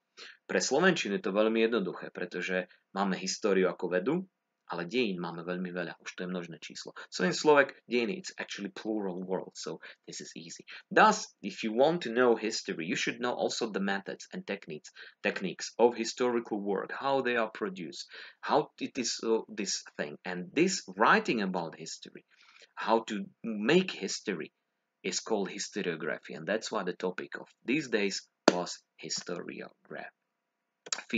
About these things, you got also one of the John Green's videos from the historians we had in here. I'll check the time while we have the video going back. No, so I escape from the video. Let's check it out. Okay, still uploading. Okay, 1.5 hours. So we will finish soon. Okay, examining history. So John Green at this moment is not. Hi, I'm John Green, and this is Crash Course European History, and we've done it. We've reached the end. European history, speaking a little bit slower. Genealogy, which increasingly became the periodization. I'm going soon to restore. United States. Don't worry. Of large groups of people working together. Because in the end, generals without soldiers don't get a ton accomplished. All right, let's move on to another long European history, but this part that is very important uneven for us, and unjust. I'm speaking to you amid a global disease pandemic that has reminded us that it's an expression. That can be in here. Among the books I have behind me, it's pandemics, history of pandemics that is written by historians and physicians of these days. Okay, so let's move on. Let's move on to the last part of this introduction before we go to auxiliary sciences of history. Sorry that I forgot a couple of things. Okay, I can understand this is a pretty long video, but most of the lessons, most of this part we have already passed with my students. So what is the aim of history? This is an important thing and maybe funny thing. Generally, when I just search something over the internet, I found these. To inform. Okay, we need to know. Why? Okay, where? What? Who? Okay, why? How? To persuade. Who is the good guy, the bad guy? This is our aim of historians. Well, sometimes yes, sometimes it is inevitable to do that. To entertain, it could be funny, you know, it could be maybe sad, not funny. It could be really sad if we didn't have any entertainment, including wars and genocides and only fun and hygiene. Of course, this is too easy. Generally, history deals with what happened in the past, when it happened, but also where it happened. We need to know also geography. Excellent way. When you don't know geography, you're lost, and history too. But history explains also how it happened and why it happened. And this is important thing, because how and why, it gives you the reasons, the results, príčiny a následky of some event. When you know them, you have some experience from the past. You gain something, you learn something. And from your family experience, your personal experience, your national experience, universal experience, you have this collective memory of a humankind, neighborhood, of a nation, of a family. And this collective memory gives you guidance for your decisions in presence. Tomorrow there are communal elections in Slovakia, čiže zajtra budú voľby komunálne a toto je presne tá vec. Koho idete voliť a podľa čoho? Ak človek má skúsenosť z minulosti, ak má nejaké názory, nejakú filozofiu, politické názory, náboženské názory, tak si vyberá podľa toho kandidátu. A vy potom meníte budúcnosť. So this collective memory gives us the guidance for our decisions in presence. I need to correct it very quickly because this is a bad thing to write down. Okay, like this one. Okay, sorry. It's jumping back again. So it doesn't matter. Go back. So this guidance for our decisions in presence actually changes the future. So this is the point. This is the point of this. Knowing the past may help you with knowing the presence, understanding what is happening all around, and it can give you a better chance how to decide, and your decisions, they change the future. So for that reason, also for kind of entertainment, I added this GIF from the Futurama by Matt Groening, in which they time traveling with a time machine, Bender, you know, and the famous scientist, and trying to get forward 5 years later. They come to the part of the history they already invented time machine to travel back, but the civilization is already gone. They just jumped over the to historical period. So they didn't have the experience, the collective memory. They made them good guidance for decision presence to stay there and wait for that, because they jumped over that and they had no time, no chance to change any future decisions, and future just swallowed them. They had to go forward, you know. Watch this episode, it's really cool, really nice. I really love it. Okay, another of the tasks that probably even my students, they do not know it from the 2nd grade, but the graduates, they do know. It's analyzing the quotes. The famous one is this one: who does not learn history is condemned to repeat it. George Santayana. There is another version of the story that is in this cartoon. Those who don't study history are doomed to repeat it, yet those who do study history are doomed to stand by helplessly while everyone else repeats it. Well, very sad. Anyway, still we can do some stuff. Nestačí hovoriť k veci, treba hovoriť k ľuďom. Stanislav Jerzy Lec. It's not enough to speak to the point, you need to speak to the people. So this is important maybe to me, that not only speak too much, but also so people can understand it. And eventually, Historia magistra vitae est. Cicero, famous Roman rhetor who claimed this as a part of his kind of essay, poetic essay or poem, in which you may agree or disagree. The history is the teacher of life, and it depends only upon us if we can take it or not. If we can take it, we can do better next time, and you can see it in economy, in politics, in warfare, in studying, for example, teaching for me, and so on. Okay, never watch movies if you know history very well, because this is like a terrible thing, which actually didn't happen. The last part of this introduction, before we come to auxiliary science of history, is periodization of history. that I want you to know, to remember, and some classes have already done it. So you need to know the chronology, which is part of the physics. Chronology comes from the two Greek words, which is chronos, the Greek, not God, but the titan of time, with a side, an hourglass, wings, and logos, it means a word, saying something, a science.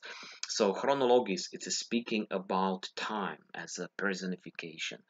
Chronology actually is science about measuring the time, which uses very simple days, months, and years. Why? Because this is something that not only human, the nature sees. The sun going around day and night, seasons, and years when you got all these things. And moon, every 1 month is changing its shape. So they could count this. Anyway, some events for many people were so important they changed their history, and for them it symbolizes the end of one era. We call them the milestones, alebo milníky. They divide history into eras or historical eras, or let's say historical periods. And these periods, historické obdobia, periody, we call it periodization, which is the division of history into historical eras, periods. How to notice that? We use physical, mathematical timeline, very simple, with days and years and so on. Of course, we always counted in times in chronological way, so we cannot travel in time like Doctor Who or the Futurama time machine stuff. So chronological way, it means the order from the oldest to the most contemporary, od najstaršieho k najmladšiemu. Čiže od tých udalostí, ktoré sa stali najďalej, sú prvé, ktoré vieme zdokumentovať, a tie ktoré sú posledné, sú najmladšie, tie, čo sú najbližšie ku nám, k súčasnosti. Nikdy na teste sa ma na toto nesmiete spýtať, že tomu nerozumiete, decka, prosím vás. Okay, so let's move on. There are these various timelines and cultures, and actually we call them calendars, because calendar is the year when they started their epoch, their era, their period. For Greeks, they were the first Olympic Games in 776 BC. For Romans, it was the establishment of the foundation of Rome by Romulus and Remus, while he killed his brother. You're not going to jump over my pit. That will be the fortification of Roma. So let's say Jesus, in his day of birth, in his ID, Roman period would have this year claim, like 753. Hebrew, instead of Israel, they counted the year when the God created the world. They counted to 3761 before Christ, when he had these like 6 days of building the universe and the world, and on the 7th day he had a day off, Shabbat. Chinese, they had many of these periods, so they rather picked it up into so-called epochs, or the periods according to the dynasties of the emperors and families, the direct lineage of the family of the house, until new emperor, new invasion came, established new epoch, new dynasty. So let's say year 51 in Chinese history was there, 12 times. Because it can be 51 of dynasty Su, of dynasty Qin, of dynasty Yuan, of dynasty Ming, and many others. Muslims, they knew that this is the problem with calendars, that none of these, apart maybe Olympic Games, but also didn't have the exact day. It's not the accurate. Even for their own big things, which was the life of Muhammad, the Prophet, was kind of a troublesome, because they didn't know the exact dates of everything, which they did exactly on the day. They knew it on time, was the departure of Muhammad, that he escaped from Mecca to Medina. He went to exile. That happened 620 AD. So they start to call this one, and the beginning of their calendar called it the Hijrah. So if you count for each of the civilization, what is the year? It is very big difference. I may say that for Chinese, it can be, maybe year 110 of the Republic, or maybe it could be 50-something of the Communist Party rule. For Hebrew, you see, they are already living in the 6th millennium. Romans, they had very different, like they got 28th century already, just like Greeks. Christians, they got it a bit different, a bit troublesome, which is with the birth of Jesus, because even birth of Jesus is not known. They didn't know when he was born. They knew when was he crucified, which happened approximately in 33 AD.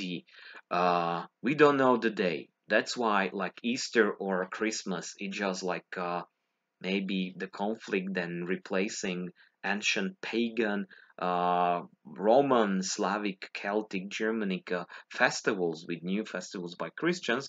Anyway, they tried to count the year when was he born, because nobody knew, and they got only a couple of things, like the rule of Octavius Augustus, the Roman emperor, the first Roman emperor. Then they had rule of Herodes, who was the governor of Judea, and then was a star in the sky, showing the direction.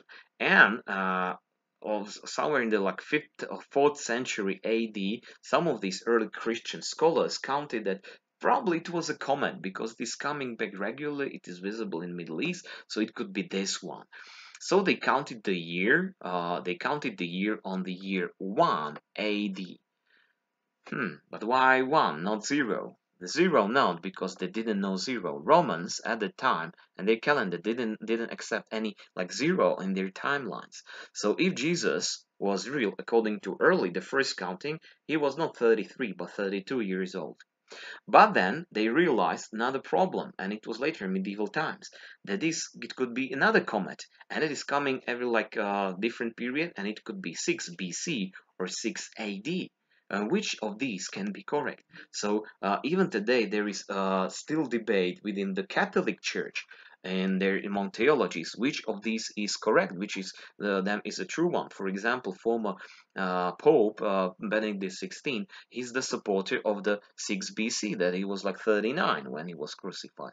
6 AD, it sounds nice, because of then he could have been in the club 27, like Kurt Cobain, Janis Joplin, Jimi Hendrix, Jim Morrison, and many others. Anyway, the other problem is with Julian and Gregorian calendars, that if you don't, so Julius Caesar introducing this calendar didn't count with this quarter day and this extra 29th February, which was added later and accepted by Gregor the 12th, I believe, the Pope, but it was refused by most of Eastern Orthodox Church, because they want to respect the Pope, but they realized they are almost 2 weeks 2 weeks later, with all the harvest and arrival of spring and so on. So that's why also they shifted their calendar, but they are 2 weeks late. So that's why, for example, Christmas in Eastern Orthodox in Ukraine, in Russia, are shifted 2 weeks later. So my family is half Russian, half Slovak, so we celebrate both Catholic Christmas and Easter, and then 2 weeks later Eastern Orthodox Christmas and Easter. So a lot of eating, a lot of fun. A lot of fun was in 2012, when many people were scared it's going to be the end of the world. I don't know how many can remember, maybe the elders, yay, yes. That was based upon one of the calendars of Mayans, who had the end of their time in this year 2012. And this cartoon explains it very nicely, that I discovered, that I showed it to my students at the time. I only had enough room to go up to 2012.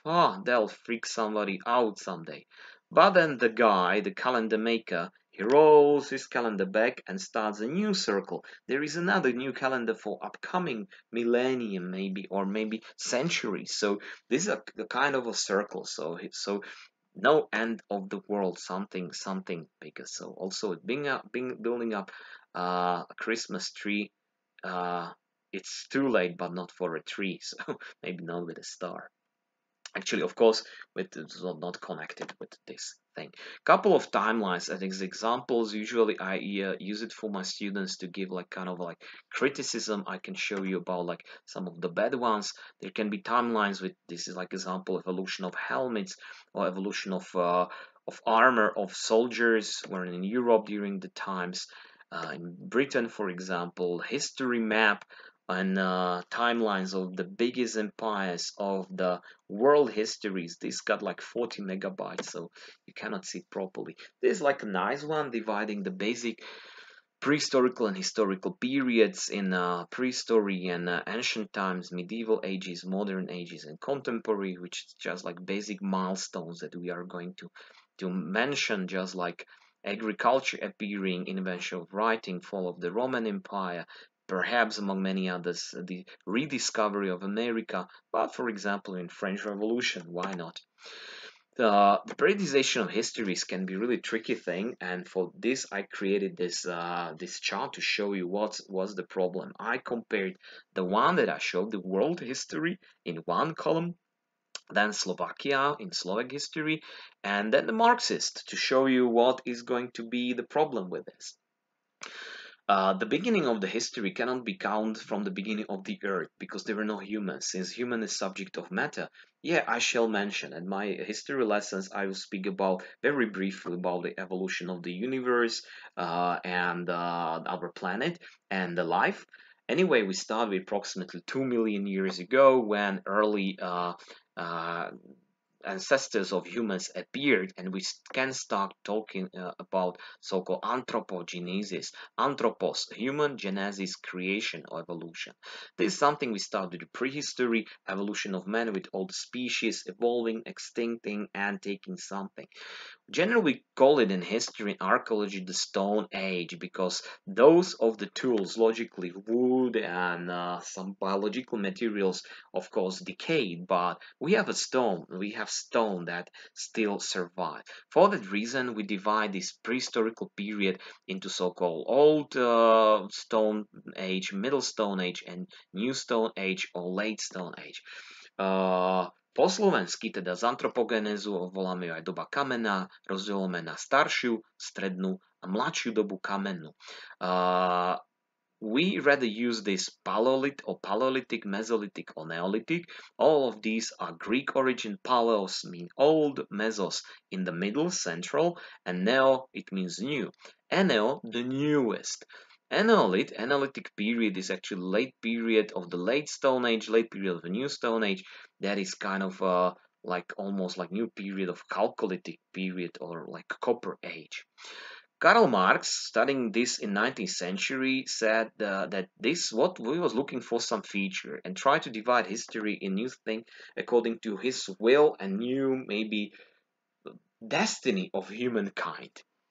And he called this period the primitive communist society. That everybody was free, cool, you are happy, but it is very dangerous. Usually the weak shall not survive, and women and children are endangered, and so on. You are stronger, you take it, you win. Not very safe.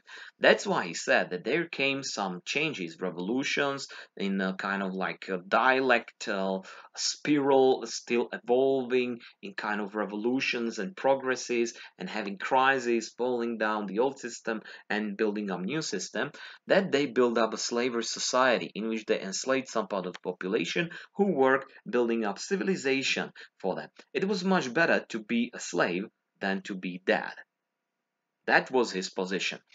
For us, we have the milestone invention of writing system that allowed to build civilization when many other actually institutions like the ramparts, the hierarchy of society, culture and art, so many things. Here in ancient times, still we divide like the civilizations only in what we call this Middle East, in Asia, in Far East, and from points of view Europeans, or antiquity in Greece and Rome. But it is coming much later, since the times of their classical period, which was Olympic Games and Roman period. What had been before? Iron Age. In France, Germany, Slovakia, Hungary. Before that, the Bronze Age period. Anyway, in many countries of Europe, we could hardly say about ancient times for our lands. For Britain, Stonehenge? No.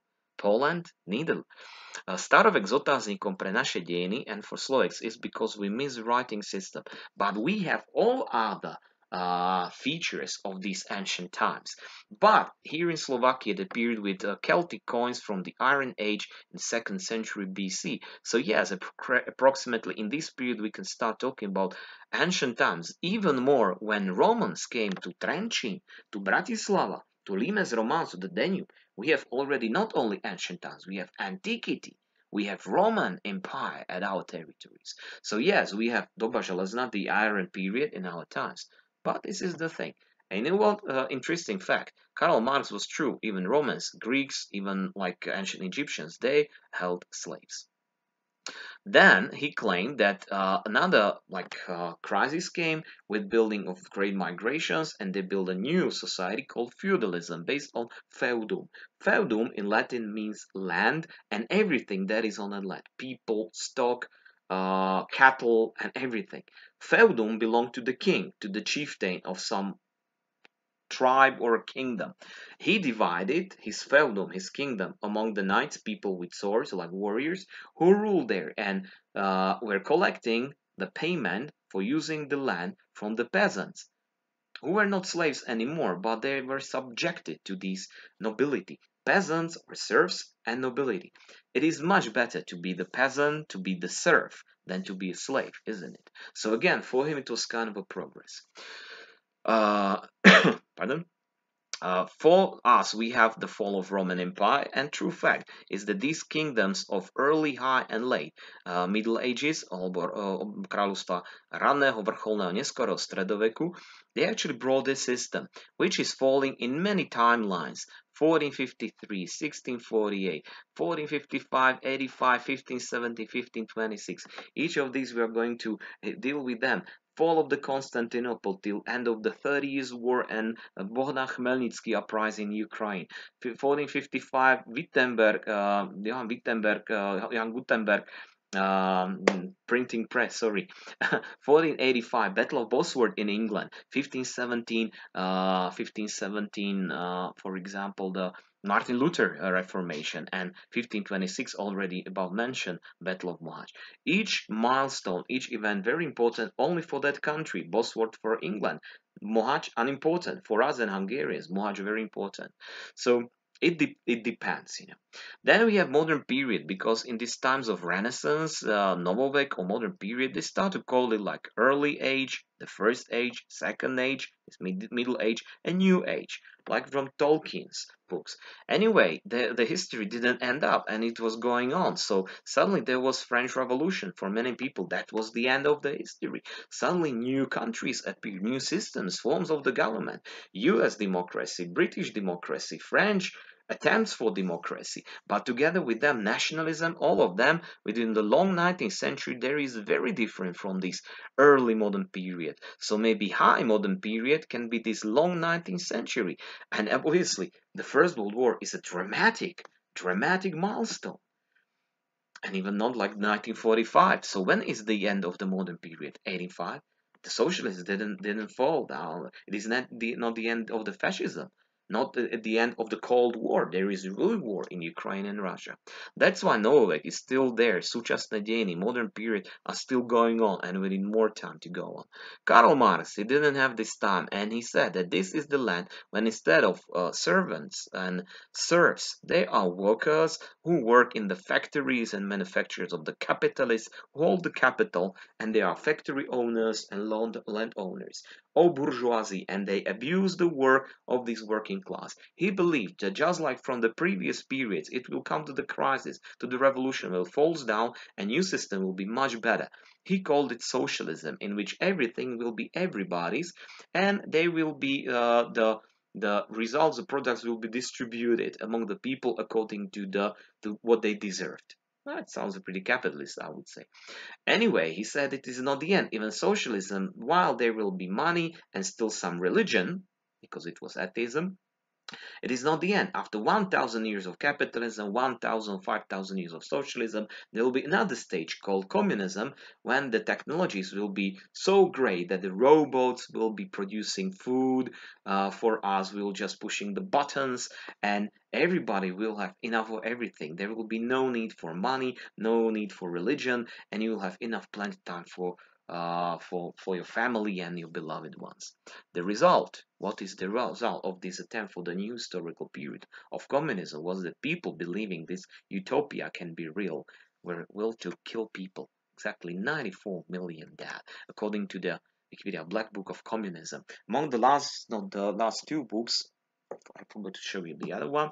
The last book was François Furet was planned to write introduction to this Black Book of Communism by many Western historians in here, and this is the thing. Don't be judgy in these things too harsh, too much, but be very critical, of course. Marxism today is among the very criticized things, but many people use it, you know. And Marx today would be very happy when he pay with cashless, you know, devices, and women and people got access to free education, free healthcare. So this is interesting to compare, and be sure that it is not only like this.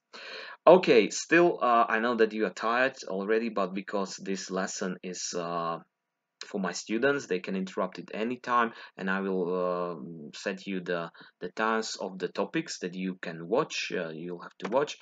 Is that of course something similar will be in the test to set not only the years but also the timelines. My question will be, and the lesson will analyze what is difference between AD and BC, before Christ, and Anno Domini, Latin, the year of the Lord. What does it mean BCE and CE, common era and before common era, which is quite logical in this way. Anyway, we are going to another part in here, which is auxiliary sciences of history. Since this topic is really big, I try to be as brief as possible in order to show you other stuff. If you're more interested, there are 2 other videos about the last part of the heraldry, especially about vexillology. Anyway, auxiliary sciences of history are concerned with something that history does not possess, and that's the thing that I promise that is the last definition of mine.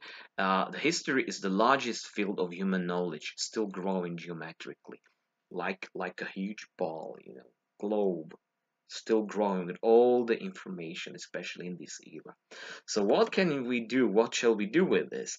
Actually, all sciences and fields of knowledge can be helpful or inevitable for history. Without maths, you cannot do the previous task for the test. You can't. Which was first? Science for the history of many stuff, for chemistry and biology, for guys if you want to analyze the bones and the food and so on. I got science twice, so repeated with chemistry for the physics, with the pressure of the layers of ground and so on. Psychology for analyzing people, languages to understand written historical sources. Of course, some sciences are very closely connected to history, and these are archaeology, for that's the major, like real one. Jan Steinhubel once claimed that toto poviem po slovensky, na prednáške u nás na histórii, že historici si zo zúfalstva, z nedostatku písomných prameňov vymysleli archeológiu ako exaktnú prírodnú vedu a technickú vedu. Archaeology is doing the stuff that historians cannot do, but is very helpful. If you ask archaeologist, what is this thing? He said, it is this. And what does it mean? For the history says, I'm not a historian. They should explain me this one. We only analyze what is it. Of course, many archaeologists do the stuff, so it is like brother and sister, or 2 sisters, much better. Historical geography and geography generally, in my opinion, will be subjects in Slovakia, like as one big subject together, because we cannot do without each other. Etymology for the linguistics, will come to that point. Auxiliary sciences of history, SOH, specialized fields of history that I want to deal with are more concerned in particular topic. So among them picked up 2 big ones that you can study, which is heraldry. Heraldry is the study of coats of arms, which is my favorite, that's why it's a big lesson about this. Generally speaks about shields with symbols and colors of families and nobility, like Přemyslit. We do not see that, but see the countries, Moravia and Bohemia, but also countries and societies and clubs and so on. It emerged in the Middle Ages to recognize the warriors in warfare, and these types of shields that are used in here that you need to know if you want to use it one day. It's typical Romanesque of this Nitra, Gothic, I think Gelnica, Baroque. You see the difference, which is Romanesque or Gothic pointed arc, not a roundel.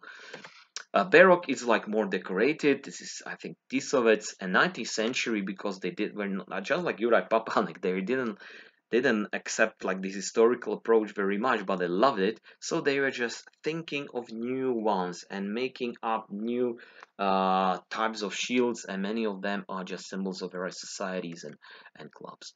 One thing you have to use is the rule of tincture, and just like this, if I use, for example, blue color or red color on this black background, it was destruction of the rule of tincture, which divides so-called metals, that is gold and silver, and there are 4 colors. Actually, there are 5. So, which is of course red, green, blue, and black. But purple is another very like unique, but there are like, it's common, sometimes used.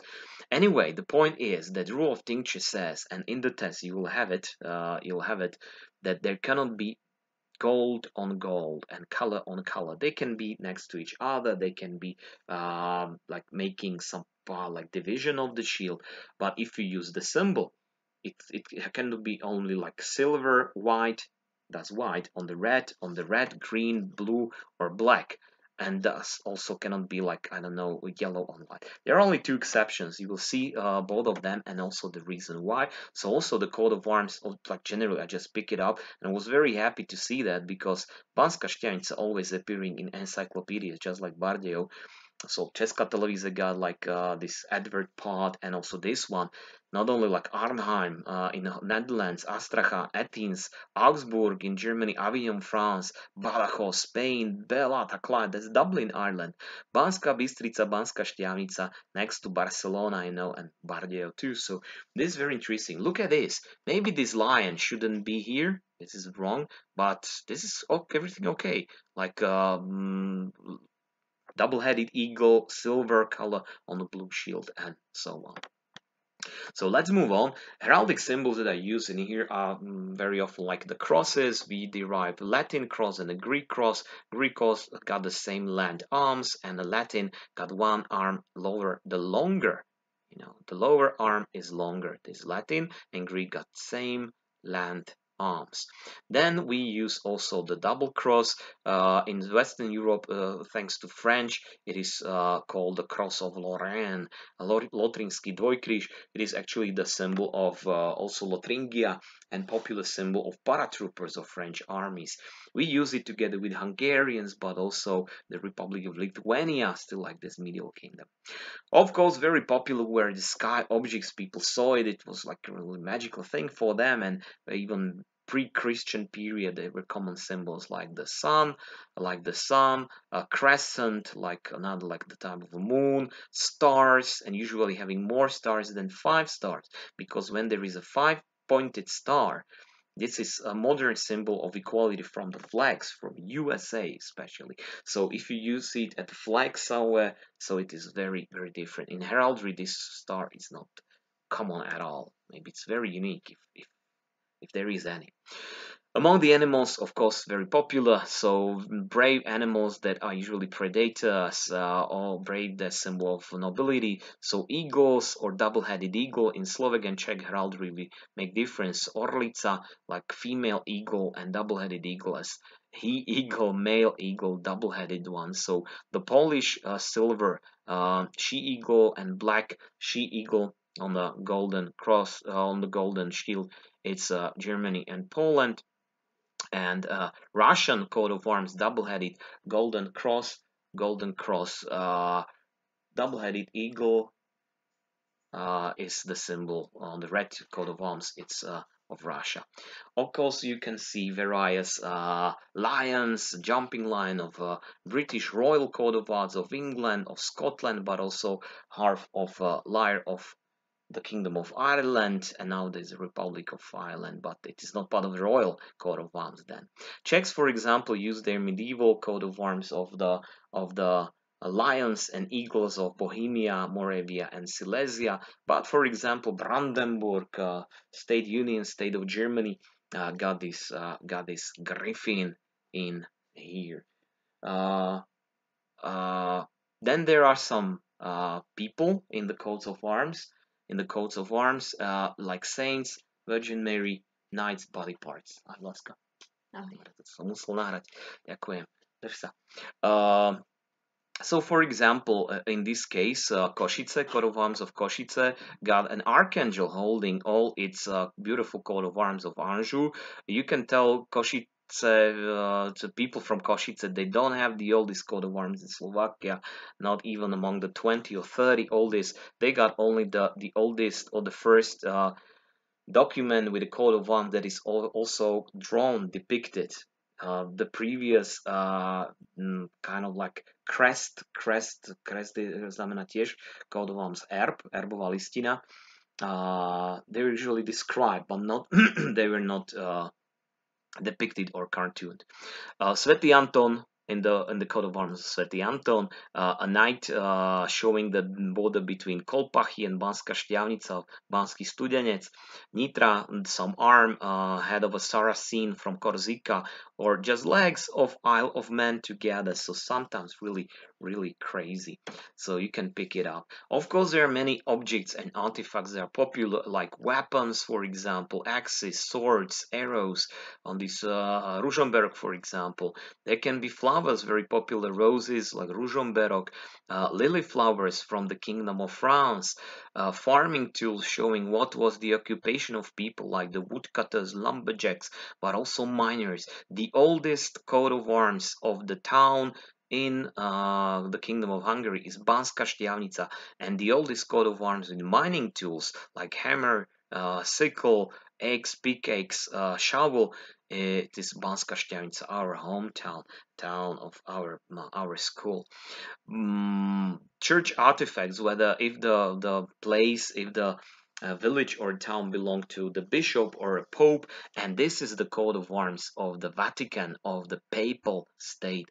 Pápežský štát, papal state, and one kingdom, the kingdom of Jerusalem, were the only ones who could break the rule of tincture. If you remember, this is the rule of tincture, that it cannot be gold on silver and silver on gold, but the kingdom of Jerusalem was Crusader state that conquered Jerusalem, and they believe they are protectors of the tomb, holy sepulchre of Jesus, so they had to be above the others, show the dominance and specific position. That's why they said that they have this gold and silver too, just like the Pope, whose 3 golden crowns on the silver bishops, that symbolizes not 3 worlds, hell, heaven and human world, but actually 3 papal crowns from the 14th century, because there were 3 popes at the same time, and silver and golden keys of St. Peter from the heavens gate.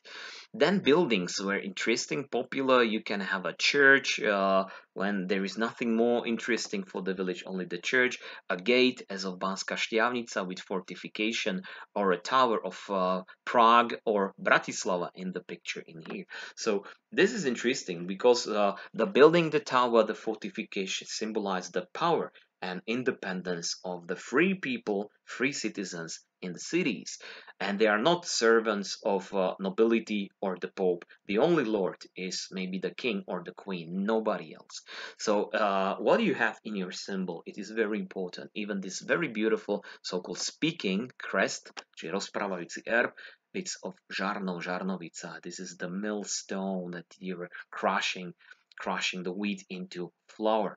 That's why also when there was administrative reform in late 1990s, then instead of like 3 major districts in Slovakia, we got 8. And Ladislav Vrtel, our main herald, he introduced these coats of arms, which are actually not his own idea. You cannot invent history as David Irving wanted to have it. He just went to the archives, collected all the symbols of all the older župy, districts, counties of Kingdom of Hungary, of Slovakia, that had been here maybe since the 13th, 14th century. Some of them are the later 16th century, but some of them are really ancient. We can actually imagine them maybe to 12th century already. So even when you compare, for example, Žilinský kraj, Žilina, so coat of arms of Žilina, coat of arms of Turec, 3 roses, coat of arms of Kisuce, a coniferous tree, jedlička, and a bear, this symbol of Orava region. all districts. Altogether, je Žilinský kraj. Bratislava had only one ruling counts of Palffy family, and their symbol was a stag and a broken wheel, because when the founder of the Palffy family went for the ask his girl of fancy to marry him, so crossing the river there was a big stag deer jumping over the brook, so the horses went crazy and the carriage broke down, the wheels were broken, but he got out and he took a spear or a bow, I don't know, and he killed the deer. So he brought it as a gift to his fiancée, upcoming fiancée and a wife, to establishing very important family. Trnavský kraj combined is Bratislava, Palffy coat of arms, the coat of arms of the city of Trnava, and the coat of arms of the county of Komárno. Komárom got symbol of, it seems like the sea. Actually, more things you see the big water is the Danube River combination. The same for Trenčín, for Nitra, for Prešov, Košice, and for our region Banská Bystrica, it is combination of Novohrad, Podpolanie, so Novohrad, Malohond, Gemer, this is for Zvolen, with coat of arms double cross, and with these parts about fortification, free cities of mining region of central Slovakia, like free cities in Šariš, for example. Okay, the etymology of Slovak double cross I'm not going to mention, because there is whole half an hour lesson, so you see this is a big lesson, lot of lesson. I added only a couple of things that you can see different. This is examples of this early usage of this coat of arms in the 11th century from Principality of Nitra and Kingdom of Hungary. These are examples of the cities that already had their privileges, their documents, and already seals, pečate, and crest, probably on the shields of their warriors, with double crosses. And this 13th century, all of them in Slovakia. So this one thing. Then I added also one combined coat of arms of Matthias Corvinus, with also all the combinations, and also I explain everything in later lesson. Other thing that I added is this central type. This is small shield but big shield of the Republic of Czechoslovakia. Again, today there is anniversary. There's also a big coat of arms, but not changing a lot, and also double crosses with other things in here, and how a fascist misused it. Okay, let's move on to vexillology. Again, if you want to know more, there is another part 1 and part 2 about vexillology, which is study of flags coming from Roman banners, called vexillum. So not only Sheldon Cooper, but I also have fun with flags. The types of the flags, if you want to create some, I explain everything in the lesson, and also for the flags, types of flags which are heraldic, sometimes can be reversed, like the flag of Ukraine, which reminds like blue sky and fields of gold, of grain. So a couple of pictures that added that can be like typical examples from, let's say, Luxembourg, Ireland, Belgium, Switzerland. But this is, for example, USA, Maryland. This is flag of Maryland, but heraldic flag from there. I explained all of these flags, so you can watch the other video, just like the Dutch flag of William of Orange, of Orange, just like pan-Slavic flags. But there are also even some voices calling also to change our Slovakian flag, just like Slovenia in 2003. So we will see if something's going to happen. I think still it's not so old not to change it. Okay, Orange Revolutionary flag of France, but different from the one that is Vive la Commune from 1870, Commune of Paris, that inspired communists to introduce this one. Not only Soviet Union with their symbols of star, a symbol of freedom, of one all class, not only of one individual, but also a rule of Communist Party. And Communist Party had another symbol, and that is hammer and sickle. Hammer symbolizing workers in the factories, and sickle for workers in the fields, in the agriculture. China, Vietnam got similar flags. Anarchists, you may see similar flags these days while supporting LGBT rights at the rallies.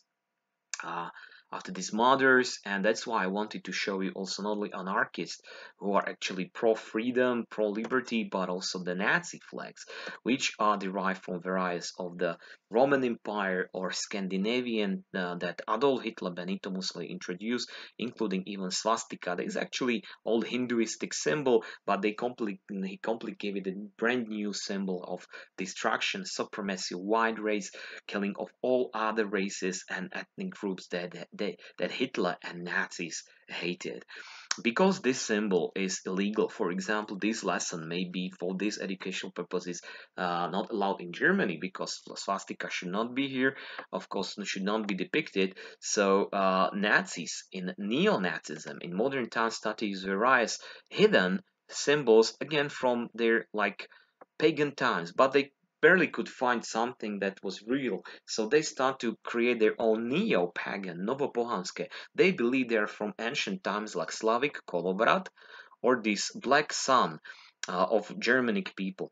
Actually, both of these symbols were invented like in 19th century by some crazy nationalists, and for example, this black sun was used only once in the Castle of Wewelsburg. That was like a spiritual castle for Heinrich Himmler, the leader of Schutzstaffel SS, and the only place it was used is on the floor here, where the leaders, top commanders of SS divisions had their initiation, initiation to top leaders, and it was kind of like ancient times. So when somebody, even did they use it, like the mother of these two guys in Zámocká Street in Bratislava, and he's using this one. He, for me, for historian, for the herald, he's neo-Nazi guy. He's the supporter of Nazism and Adolf Hitler, just like he mentioned it. Other things about US flag, I added maybe these Confederate flags. I believe I spoke about them. If not, that I'm sorry, but this is like the official state flag, and this is the battle flag only. African flag of Haile Selassie and Ethiopia inspired many African countries, just like Crescent and Stark from the Ottoman Empire inspired some countries around, including with Islam or Turkey. But Arabs wanted to have flag of a different version of mostly of this type of Pan-Arabic, but countries like Syria, Jordan, Palestine, Iraq, or Egypt, so they, of course, have different stuff. Okay, lots of things that these are kind of examples how to use, let's say, rule of tincture on the logo of our school, that gold and silver on the black background, some symbols and coat of arms of Banská Štiavnica and UNESCO and organization of the UNESCO cities, but also coat of arms that I propose for like memorial badges for my classes and my 3D class this year. In 2 years, when we have Stuškova, they will be given similar badges with the new stuff. The last thing that we have part of this big introduction topic is that I mentioned a couple of other things, and it will be very difficult for me not to mention all of these, but something you need for the test, and what are the others, is genealogy. Genealogia is a study of a family history of a kin. Usually for the microhistory for yourself, it is very important to create your family tree with all your parents, where this is you and all your like mother and father and who are their ancestors. You can come even to, I don't know, America or 18th century census of Maria Theresa. But some may have even older ones. Did help us also with genography, and the Swedish winner of Nobel Prize this year won it for genography. That I'm really happy that I mentioned this one, because it is not among the official auxiliary science of history.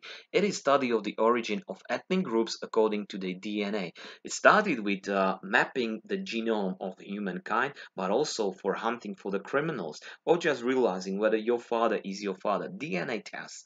They realized that within this DNA there are so-called haplogroups that are kind of like specific lines of DNA that can be a bit different according to particular regions, and there are some differences in genome that cannot be visible very much in your appearance, but they start to track it and realize that what the basic, let's say, European haplogroups these days can be tracked as kind of a family tree, vice versa back to, let's see, Mesolithic period, even prehistoric period of even Neanderthal people almost, when they got extinct. So only to four major Homo sapiens coming from Africa, and suddenly you can track it, you know. And when you put it in the map, so you can see, for example, this is map of Bronze Age European cultures according to their materials and objects they used and so on. And you can click, for example, let's pick up, for example, haplogroup R1A and the other R1B, and for example N1C. Well, let's have a look. So this should be kind of like even geographical distribution. This is actually a project started by National Geographic magazine, so it is not like something that I only thought from myself, but this is something that that is actually valid, and you can send your sample, your hair, to Mr. Professor Ferak to Bratislava for 200 euros. He can make you the DNA test of your haplogroups. What is the percentage of all these groups from all Europe? Somebody may have like 60% of one group, or may have the same equal sequence, or you may have dominant one group. It cannot be, doesn't have to be visible that you come from Asia or whatever, but in genetics it is pretty varied.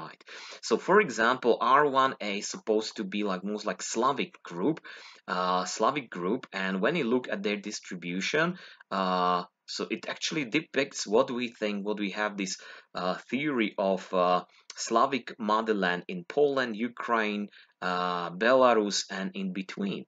And the distribution is very actually really close to these parts, these lands.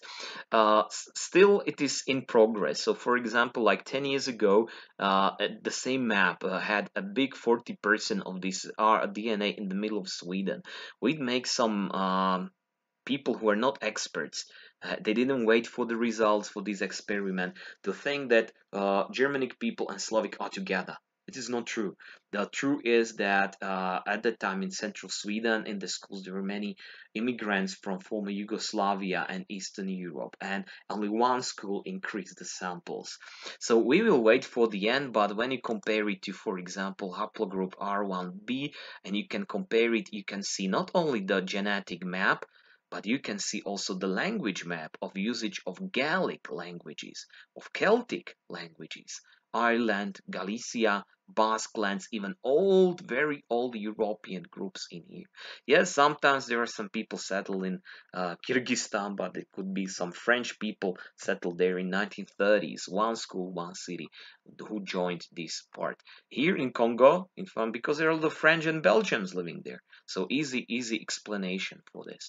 You get many haplogroups all around the world, and this is my favorite distribution of, obviously, when you look at this, I didn't even have to ask you what is the language of these people, because this is not the language. This is obviously only DNA, but this is Finland, Uralic languages, maybe Estonia, partial Baltic lands. This is Ugro-Finnic.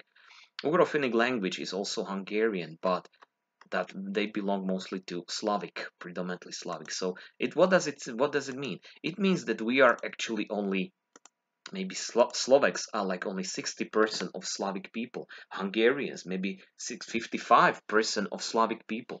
That still each of us got a lot of DNA from Celtic people, from Uralic people, Tatar people, Turks, from prehistoric people from Africa, and even from like between 3 to 4% of Neanderthal DNA. And this evidence, this proof, that was the Swedish scientist got the Nobel Prize from genography this year. So crazy theories sometimes, but you need to do a lot of experiments. And this is historical research. Maybe 2 hours ago I was telling about that. That was the point. Other things are like a little tricky, so less tricky. Numismatics is the study of the currencies, of the coins and banknotes, and only from these you can realize who was the king, Franz Josef II, who was the saint, who were the popular figures, what was the ideology of the state. That, for example, in these 1990s banknotes, before Stefanik, there was Andrej Hlinka used. I was very angry, but many people, nationalists, were happy for this. So that was weird because, for example, these 2 banknotes got like only visuals that are only like the idea of the artist, not real. Also, understanding what were the currencies in the history of Slovakia is very interesting, because American dollar got actually the origin in tolare in Bohemian, Czech, and Hungarian, thus even Slovak currency. The other one is diplomatics, very important, because diploma in Latin, it means the document, some letter, for example, listina. So diplomatics, it is study of ancient documents. Just like this one is the donating document diploma to Abbey in Hronsky Beňadik from 1075. Actually, it is a fake document today, but the information are true. So many of the villages in Slovakia are much older, almost 200 years older than Banská Štiavnica, among the oldest town cities in the Kingdom of Hungary. Don't confuse it with diplomacy. Diplomatika to je niečo iné, medzinárodné vzťahy. From the others, etymology, which is the origin of the words and names. Odporúčam naozaj ten etymologický slovník slovenčiny, sú tam aj nadávky dokonca. This video is, for example, the video about the names of the states, the origin of the names of the states. So we give internet a chance. I checked the time. Yes, 2.5 hours. So this video is depicting actually, no, come on, slow internet. Ireland, Irlanda, the land of the Irish. Eru God is in a Irish goddess in mythology, Irish for mythology, example. and So her the name guy is who is supposed to actually mean big something fan, like general knowledge flowing of water. the flags However, she and was usually explain seen as a goddess of the land, many and of the some stuff. Switzerland of the Swiss is one of the Federation cantons of Helvetica Switzerland. from the Gaulish Schweizer. tribe, the Helveti, Okay, which so lived in the Swiss interesting stuff. Slovakia is included, of course. Let's move on. Topology and toponymy is study of the place names, geographical names, and it is also says something about the origin of the place you live, your name, for example, the town. For example, from Slovakia, of these Carpathians, Hron, Vach, a Celtic origin preserved by Romans, like Carpati, Carpi. It was the tribe of the Celtic people in here, Carpatovia, Carpati. Granua, Vagus, they were names obviously from Celtic times, used also by Romans. Gruň, Rastoky, Brinzam, it may sound real Slavic, but it is all Wallachian, thus Romanian origin, because it came with Romanian, Wallachian colonization in medieval times. So Goron, like the mountain, Rastok, like the crossroads, and Baranza, Branza, it is actually sheep cheese, or cheese generally in Romanian. Pizza con branza in Bucuresti, you can have it there. Spaghetti con branza, pizza so sírom, spaghetti so sírom. The Slavic origin, definitely Poliana, Bystrica, Štiavnica. The only thing that you know what does it mean, because shift can be really, the meaning can be really shifted. When I mention these bad words in Slovak, compare it to Slovenian or Croatian. Usually there are lot of funny situations for all these countries when we read our menus, you know, about the drinks in Croatia, or when you see how they call the cocks and roosters and vice versa, when we have this chicken soup and chicken steaks. So they are really laughing out loud. And the origin Poliana, it's not only pole field, but it is like a meadow on the hill. Bystrica, Bystra, voda means like strong and cold water. Bystra, chladná, studená, cold water. Štiavnica, šťava, it is not only that it's juicy, but it's something that is sour. Kyslá voda, kyselka, medokiš, spring water, mineral water. German origin is there with Handlova, Handel, Pjark, Berg, Teich, lake, pond. Pjark, Berg, it is a mountain, but also mine. Handel, it is like the lift in the mind. So you see that what were the ethnicity in here. If you take these names with your family tree, with archaeology, with written documents and your DNA, you got what you are, who you are. You're not only Slovak, you are all of these people. And you know, you can get married with a girl from Africa, from Latin America, from Colombia, maybe from Thailand, and your kids, their history is going to be much bigger, twice bigger. Interesting part about topology and toponymy is that also the name of our capital is actually very new, because it was used for the first time in 1919. Before that, the first early name was Bresalauspurg, which is German Slavic name Burg, like the castle of Bresalaus.